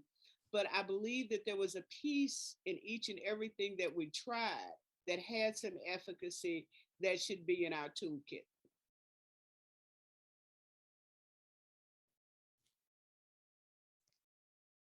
I would like to ask Archbishop a question, and maybe this is just my own ignorance and I need you to elaborate. You know, I find Catholic social services to be admirable and fantastic. Really the expression of the highest values of the church. But I listened very carefully to your expression of the role of suffering in faith. I'm just curious, how do you, either from the pulpit or one-on-one, keep the affirmation of suffering from avoiding becoming activists? In other words, if suffering is important to faith, and I see a guy standing out there on the corner, obviously homeless, looking for a handout, what's to keep me from saying, you know what, he's now getting his portion of suffering, not my problem? Yeah, good question. Well, of course, I think, and that's a very, and actually, I think I see from time to time people misinterpreting that by even increasing their suffering, you know, mistakenly so, I would say. I don't subscribe to, you know, there are certain people who, for example, in the old days gone by, would wear hair shirts or would flagellate themselves, or this is, God does not want that. You know, anybody who looks for suffering, you know, needs help. You need therapy. You know, this is not something that's normal. So I think what it is, when suffering comes our way, I think the first thing is we want to alleviate it, and for ourselves and for others. And so when we see others suffering, hungry, naked, imprisoned, you know, thirsty, Matthew 25. We need to, we need to reach out to them. The Good Samaritan's a good example of that. And so I think that, so that's our first call, Matthew 25. You know, we're there to reach out and help people and to alleviate their suffering. What I'm talking about is, though, that is accepting the fact that suffering is a part of life, you know, that is, you know, growth involves suffering. That's just the way it is. And the way we respond to that can be life-giving, or it could be death-giving. You know, it depends on how we respond. So I'm talking more. So when unintended and inevitable suffering comes my way, I get fired from my job, the doctor tells me I have a terminal illness, that can be a moment of grace. But a lot of suffering out there is not right. Is the result of injustice. You know, and Dr. McFaddin can give chapter and verse more than I can, but, you know, people who are killed, you know, because of a traffic, there's a New York Times did a big series last week on the number of people of color who get killed at a mere traffic stop, you know, for a broken tail light, and they end up getting killed. That's the kind of suffering that we have to lash out against, that we have to fight for everybody, that never happens. And that's what the social teachings of the church come in, the common good, the sanctity of life, the honor, the nobility of work. These are the things. So it's a question of helping others and getting rid of unjust suffering. But then, so I'm talking more about a personal attitude to my own personal suffering. So, and again, I know I don't want to be careful here, but there are certain cultures who seem to magnify suffering on purpose. Mm-hmm. You know, I'm gonna fast before you. St. Ignatius was big on that. I don't subscribe to that. God doesn't want that.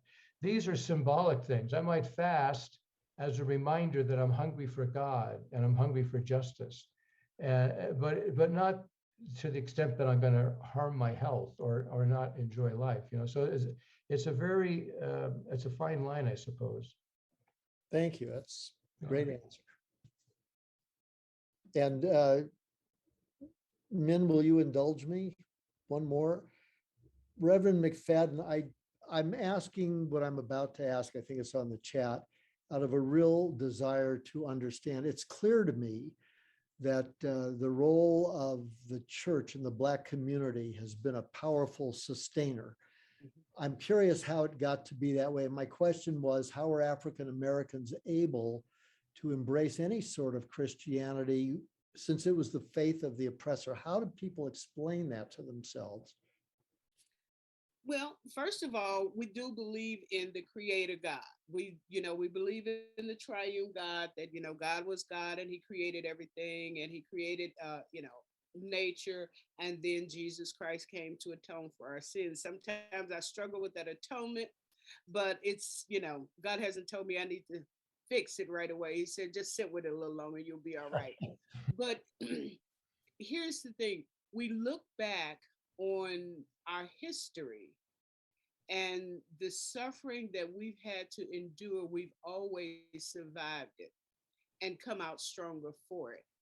So being faithful when it doesn't look like there's a reason to be faithful is probably the hallmark of African Methodism, is that when Saint Michael, I think, can't remember which saint it was, but the Methodist Church told them to get up off their knees because it wasn't their turn to pray. Nobody got angry, nobody got mad, nobody, did anything, just said, well, just let us finish praying, we'll arise and trouble you no more. And that was a pacifist move, but it was also counter-revolutionary, because we were saying that in spite of the fact that you're not treating us well, we know that the Jesus that we know loves us and cares about us and our well-being, and he will take care of us. And some 100 years later, the Methodist Episcopal Church tried to take the AME Church's property, and believe it or not, they went to court and they won. So those are the kinds of stories that are part of our history that keeps us going on. And we don't, well, I'll say Howard Thurman's mother used to have him read the Bible to her. And when Howard got to that point where it said, slaves, obey your parents, his mother would always say, oh no, don't read that part to me. And that's basically saying, no, I'm not having it. And we've always had to be that way in order to move along with the tide of the rest of the world. My theological location is I'm a womanist, meaning that I care more about my community than I do the individual.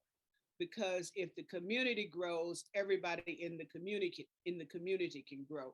So Christianity has been good for us, and we don't think there's another religion out there that can be flexible enough to allow us to be who we are in spite of our circumstances. Well, I have to say it's admirable to, in the face of oppression and persecution, to be able to see through to the values and the ideals that sustain you nevertheless. Thank you.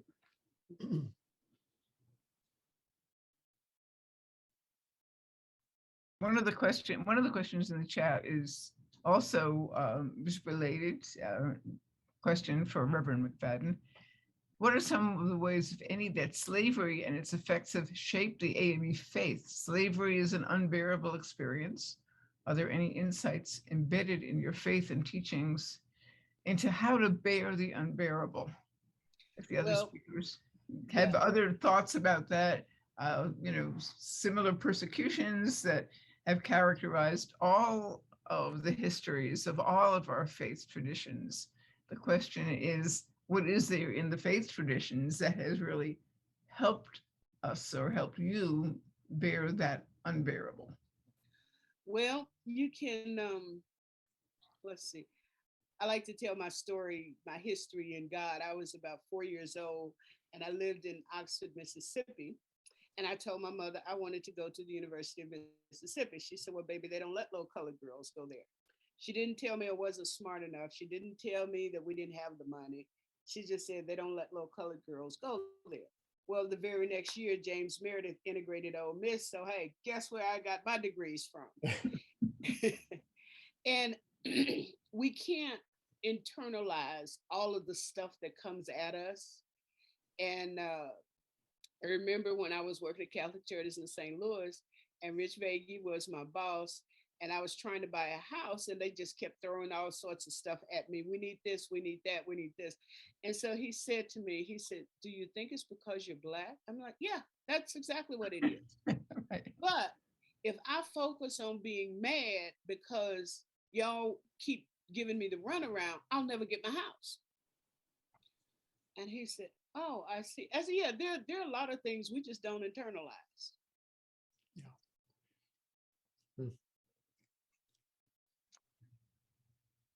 Yeah, another question also had to do with being mad, being angry at God for whatever circumstance we find ourselves in. And we're told, oh, we can get angry at God. God could take it. And it's good to be honest. And if we're angry at God, we should really express that anger with all of our passion. And the question is, if we can do that with God, does that flow over into our relationships with other people? How do we apply that in society as we attempt to love our neighbors, even when they are mistreating us and are putting barriers in our way and are impeding our progress and getting in the way of our attempts to love? Absolutely.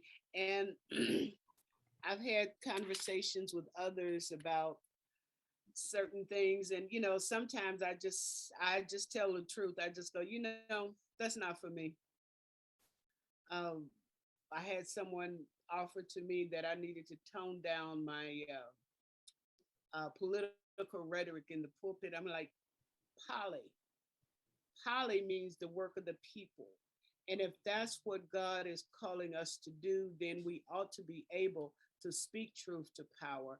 But it's always those who are on the fringe of the church that make these complaints. But that's part and parcel of the job. I've not heard God tell me to tone down my rhetoric. Good for you. Probably tell you to take it up a notch or two. I think that's a good answer. And I also think that for me, it's a little easy dealing with, I think sometimes dealing with God's a little easier depending on the issue than dealing with others.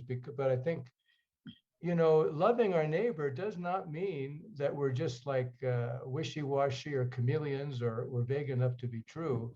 I think loving our neighbor means that, we really are earnest about seeing the good in them and wanting to love them for who they are, an unrepeatable, beautiful human being, but also being very frank about our differences. So if somebody hurts us, if somebody's perennially, constantly insulting us, hurting us, putting us down, I think we have to say, we have to confront that and call it what it is and say, I need to speak to you. I find this, and to speak, not in speak in the first person. I feel very put down when you say that, because and put it in the proper frame of reference. But to confront people, sometimes loving somebody actually demands that we do that. They challenge somebody and say, I'd like to challenge you on this. You put me and others down, and this, I suspect that you yourself think very little of yourself, because that's why you're doing this to us, to make you deliver. But you don't need to do that. You have worth in yourself, so be at peace. And that could be, so loving somebody does not mean we're the, goody two-shoes floating on the good ship Lollipop down the river of life. It means that we can confront, we can even be very stern and firm, and at the same time love that person. Kind of like tough love, you might call it, I suppose. Mm-hmm. Yeah, there's a Jewish term, tochacha, to give loving rebuke. Yeah. To basically honest feedback, admonition. Sometimes it's useful to hold up a mirror to someone so they can see what they are doing and how they're influencing other people, because sometimes we fall into negative habits and don't even realize what we're doing until some loving other points it out to us. So that can be very useful. That's a good, there's a famous story that the late Bishop Desmond Tutu told when he was in apartheid Africa, and he was walking down the street, and there was a white man coming his opposite direction on the sidewalk. And the white man said to Bishop Tutu, "You better move off the sidewalk. I don't make room for," and then he said a bad word. He said a derogatory word to, "I don't make room for gorillas," I think he said something like that. So as he got closer to Desmond Tutu just kind of took a little sidestep off the sidewalk, and he said, "I do." So it was a very interesting interaction, because he didn't fight him, he didn't hit him or call him a name in turn, nor did he run away. But what he did was he reflected back to that bigoted man, his bigotry, his hatred, his stupidity, giving him an opportunity to see it, and then to either keep doing it or maybe to have a metanoia, change of heart. And that's what our Lord did before Pilate. He was like a lamb to the shearer. So I think that's a beautiful thing to say, Rabbi Kantrowitz. To be able to reflect back. It's not the fight or flight, but it's a third way and that's true love. I'm not doing it to promote myself or to get even or to vindicate myself. I'm really doing it for you. You're perpetrating evil on me, and I'm reflecting it back to you so that you might have a change of heart. And it's like To Kill a Mockingbird. When Tom, I forget his last name on the novel. Was Atticus, he spit on Atticus's face. And the kids were waiting for Atticus to fight him, to pit him, because he was much bigger and stronger. But Atticus just stood there, and he stood at Tom Ewell and wiped the spit off his face, got back in his car and drove away. And that was, he didn't fight him, nor did he run away. He just confronted him with bravery and love, and see if that could take a seed in that man's life. I just want to perhaps add yet another correction to a mistranslation of Hebrew. Leviticus 19:18 is usually translated, "Love your neighbor as yourself." I'm not sure that's a psychological possibility, to be able to love your neighbor as you love your very self, but that's not what the Hebrew says. The Hebrew says, "Love your neighbor, he is like yourself." So the real essence of love is recognizing the common humanity with the other person. And then, to go back to Rabbi Min's comment, the tochacha, the rebuke, has to be framed or measured within how you would like to be talked to and how you understand the other person at the same time. Thank you for that. That's very insightful. Beautiful. There was another comment that I wanted to follow up on, which had to do with the relationship between spirituality and faith. So many people are saying today, well, I'm not religious, but I'm very spiritual.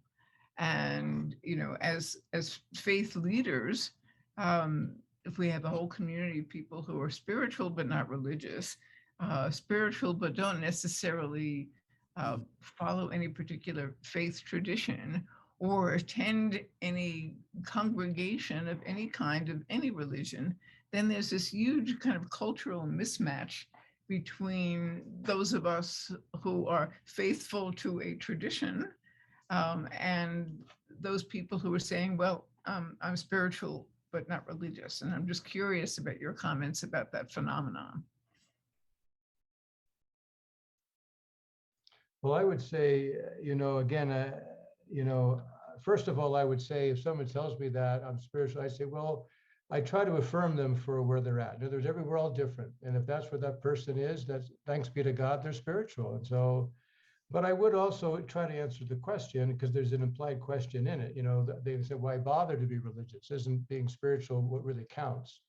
Or as sometimes the kids will say to me, well, I can talk to God on my own. I don't need to go to church, And I say, well, that's true. You can talk to God on your own, and God wants you to talk. And my only hope is that, in fact, you really do it. You say you do, but I wonder if you do it. But that's good of you. But to me, religion and Reverend Dr. McFaddin brought this out in her talk.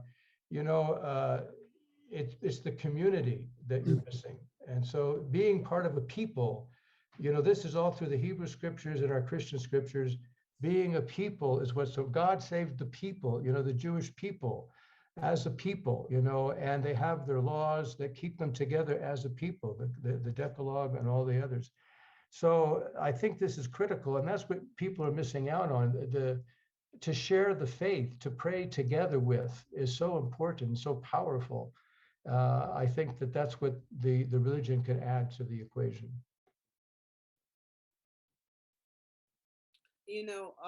I've been here for 2 years and I've buried about 5 people. And the one thing I did notice is that when somebody had a death in their family, everybody rallied around them.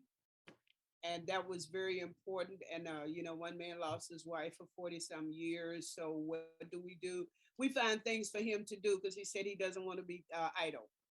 That's what community is about. And I think I'm seeing other people come back to the church now because they see that is happening and they're recognizing that they do have a need to be connected. Well, I appreciate the idea of affirming the individual who says, I'm spiritual but not religious. I'm a little suspicious about how much study and reflection they've done in the first place, because if they had, they might know some of that. I had some things in my notes that I didn't get to because of the time flag that was raised. But again, if I may quote Dr. Heschel, he says, and what he says in a Jewish context, I think is true in every faith tradition. He says, Jewish existence is not only adherence to particular doctrines and observances, but primarily living in the spiritual order of the Jewish people. For Jews, there can be no fellowship with God without fellowship with the Jewish people. So in other words, what he's trying to say is, while every individual is in God's image and is very important, every individual can only fulfill his potentials within community. Right. Community needs us as individuals to give of our talents, and we are grown and strengthened by the community that we participate in. So without judging them, I certainly would want to try to entice them into the communal experience. And I hear this theme of covenant, which is communal, running through all our traditions. It's very, very central. That's a good point, and I think and that's my slightly sarcastic answer to people on the airplane is, I'm spiritual but not religious. Oh, that's too bad. I'm both. But so there's kind of a little tease in there to say, why settle for just one? Why not have both? But and I think I would refer to that metaphor of that immigrant who didn't want to eat alone.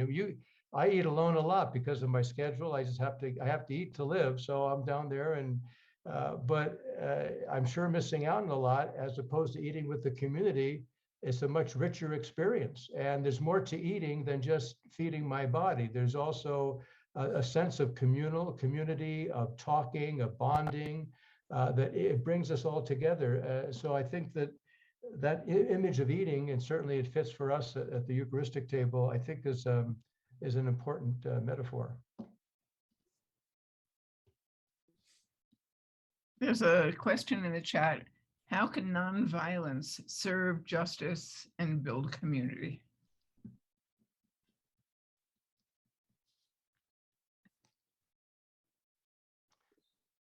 Well, as the person who is perpetrating the violence, how do we make them stop so that we can build community?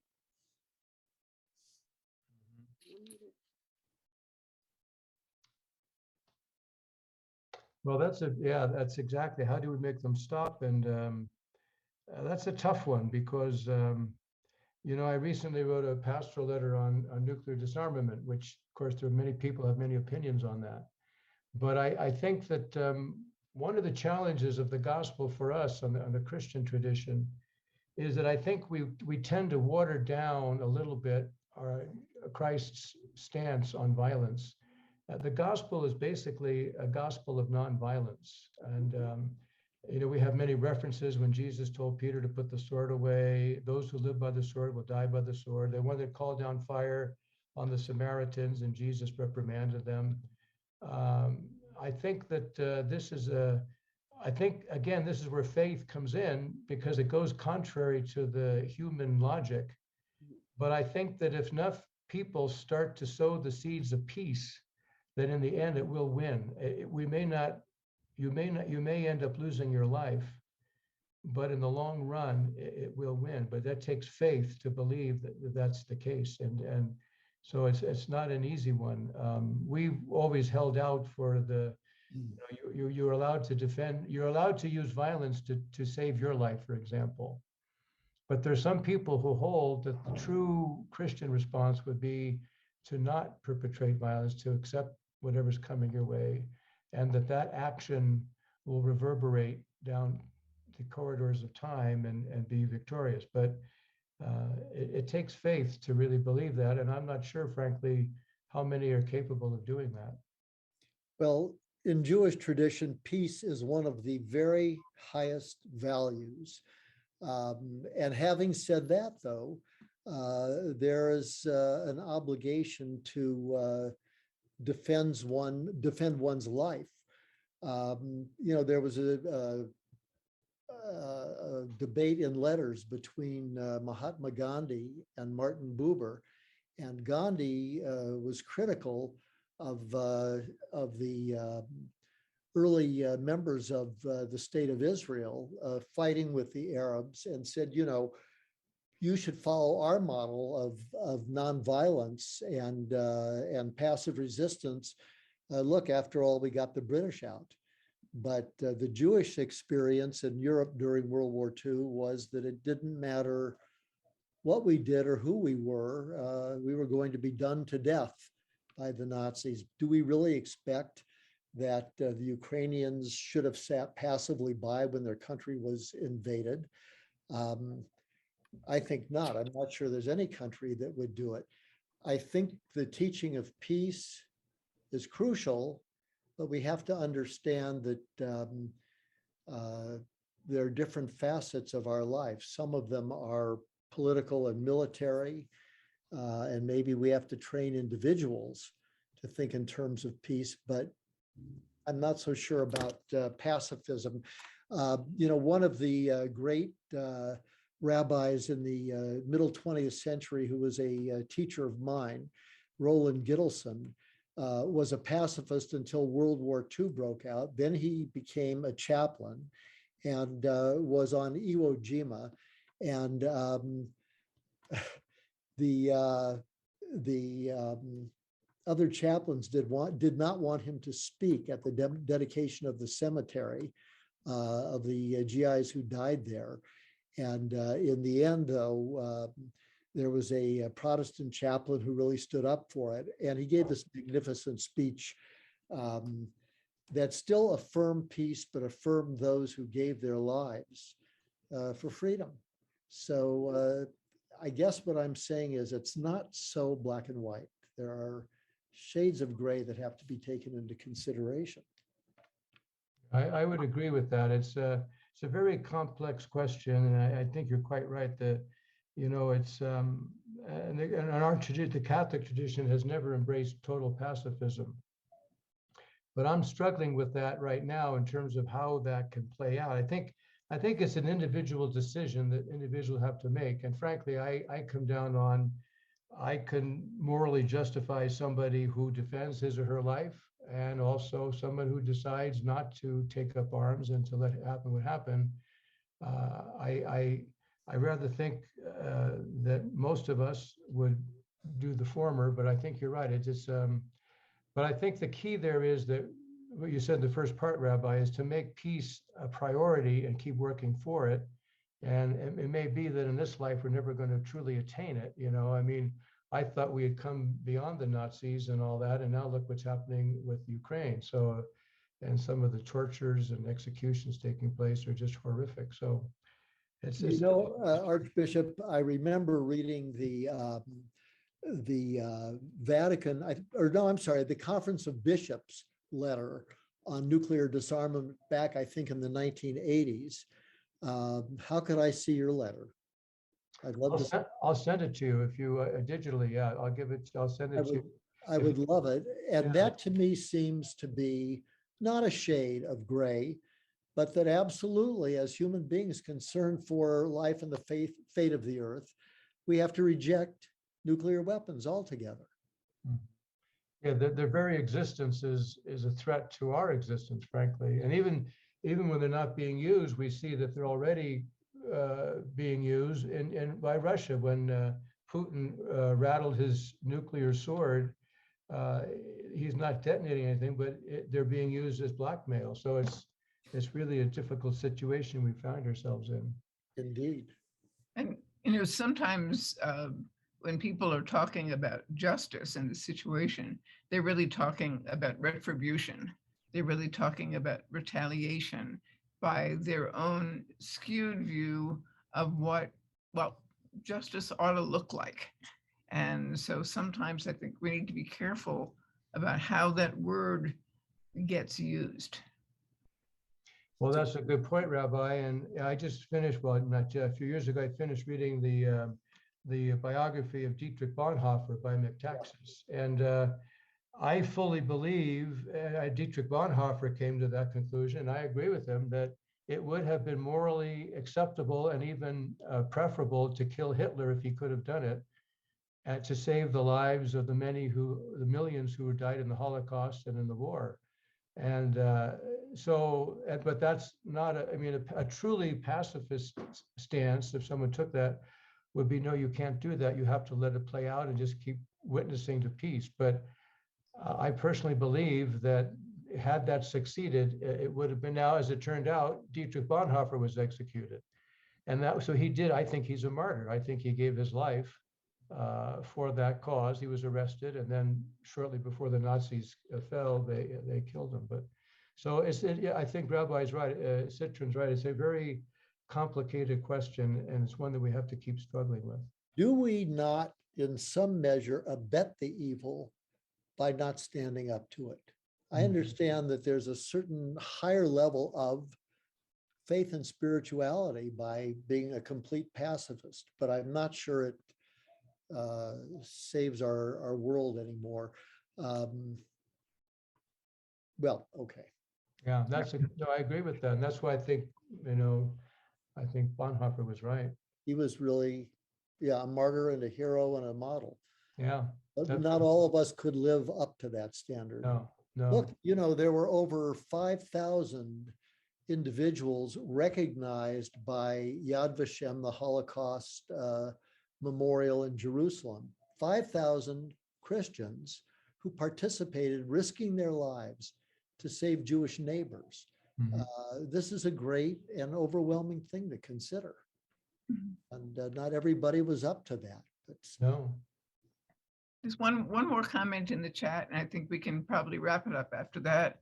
Referring to the statement, "I'm spiritual but not religious," might indicate a need or desire to connect somehow with God. Has it been the experience of our speakers or others speaking with those who feel this way, and what their understanding of what spiritual means? I think that our questioner is asking, when these people talk about "I'm spiritual but not religious," what are they really saying? What does spiritual mean to them? I think that that spiritual but not religious came at a time, I'd say maybe 15 years ago, when there were so many abuses in the church, and people decided, well, you know what, I don't need the priest to talk to God for me. I can do that for myself. Or I don't need to go to church every Sunday, not understanding that spirituality is just one facet of religion. And there's community, there's accountability, there's witness, there's word, there's work. but it felt to me like people were just copping out, because I guess about 15, 20 years ago, churches were willing to just let people just come in and sit and do nothing. And that's not what the gospel is about. We're supposed to work together. I like the ones who say, I don't believe in organized religion, which gives me an opening to say, don't worry, us Jews aren't that organized.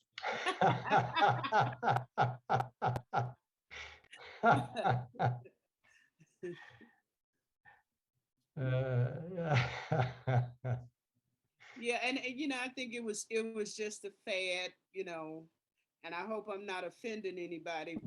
I've been known to do that unintentionally.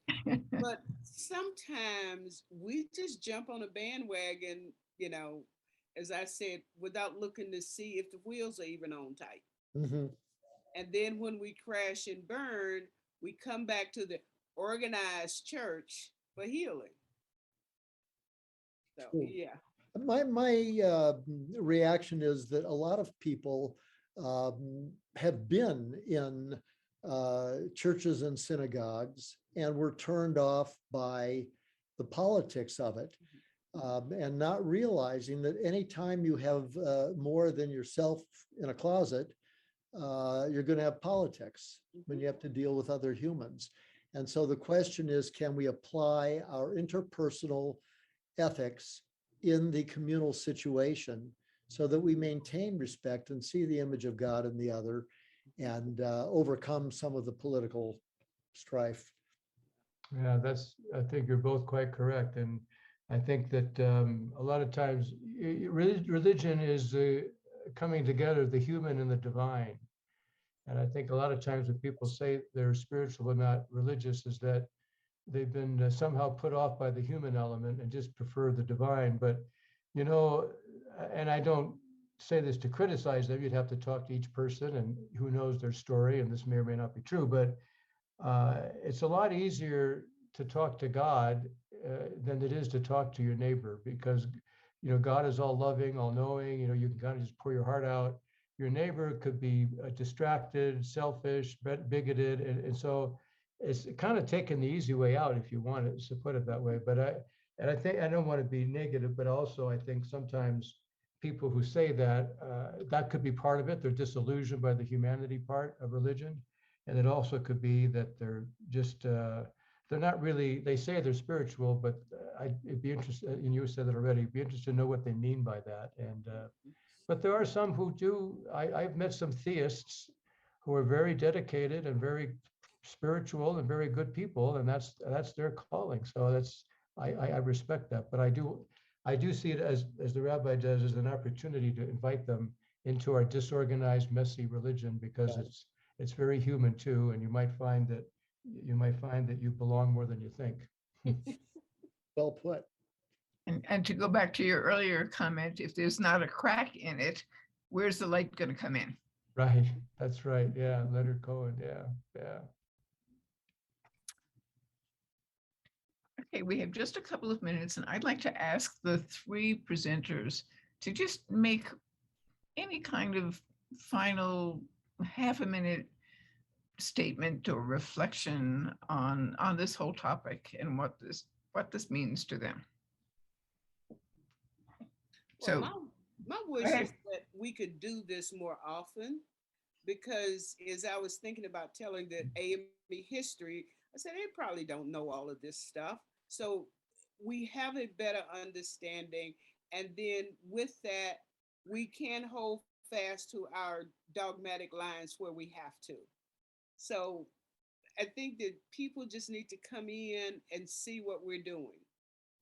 I appreciate your point, Dr. McFaddin, because in the end, dialogue is about understanding and respecting the differences, and knowing where the boundary lines are, because each community has its covenant, if you will. And from my point of view, I think the covenants of our tradition are parallel paths to God. And I, for one, have always said I am happy to affirm the validity of the covenant at Calvary. All I ask is that you affirm our covenant at Sinai. You know, God has not said this to me directly and personally, but I believe that's what God wants, to celebrate our individual paths. The other thing is within our faith traditions, it strikes me that if you can't bring them into the church or into the synagogue, you got to go out and create opportunities for people to come and study with you or talk with you or meet with you. And then maybe there'll be a path in. But I just consider it an honor to be with the three of you today and with the rest of the audience assembled. Thank you. Thank you. I'd share those sentiments to both of you. I'm very grateful to be with you all here today. And I would just summarize by saying that we are living in difficult times. You know, we always say that, but it seems like today really is our world is on edge more than it's ever been really since World War II. And there are many polarizations in our country and our faiths. And so how good it is for us of different religions to come together like this, to respect one another, to learn from one another, to be eager to hear from one another. And I think that's the communion that we've been talking about, the communion within our own communions, but the intercommunion, if you will, to be able to share with one another. I think that's a very hopeful sign for our world. And that's how we're going to get through these challenging times, is if we can keep talking to each other, learning from each other, respecting from each other. And that's, you know, after all is said and done, we're all God's children. That's a basic tenet, I think, in all of our faiths, that we're all God's children. So therefore, we're one family in God. And so we need more and more to start making that a priority rather than fighting for this ideology or that ideology. So thank you for this opportunity to further that end with you today. It's been very enlightening for me, and I'm very grateful. Amen. And I want to thank the three panelists for their thoughtful presentations and thoughtful responses to each other. And I want to thank the organizers of this event for the opportunity to moderate. You know, the word moderate and moderate have something in common with each other. And often when you get people who are different in their beliefs or practices, sometimes the discussions become immoderate. So it made it very easy to moderate among us. And with that, I'll hand it over to whoever it is who is going to be doing a final blessing for us. Thank you so much, Rabbi Kantrowitz. And I just want to reiterate the speakers that we've had. This has been such an honor. Each of you have brought such a unique perspective to this dialogue, and it's been so useful.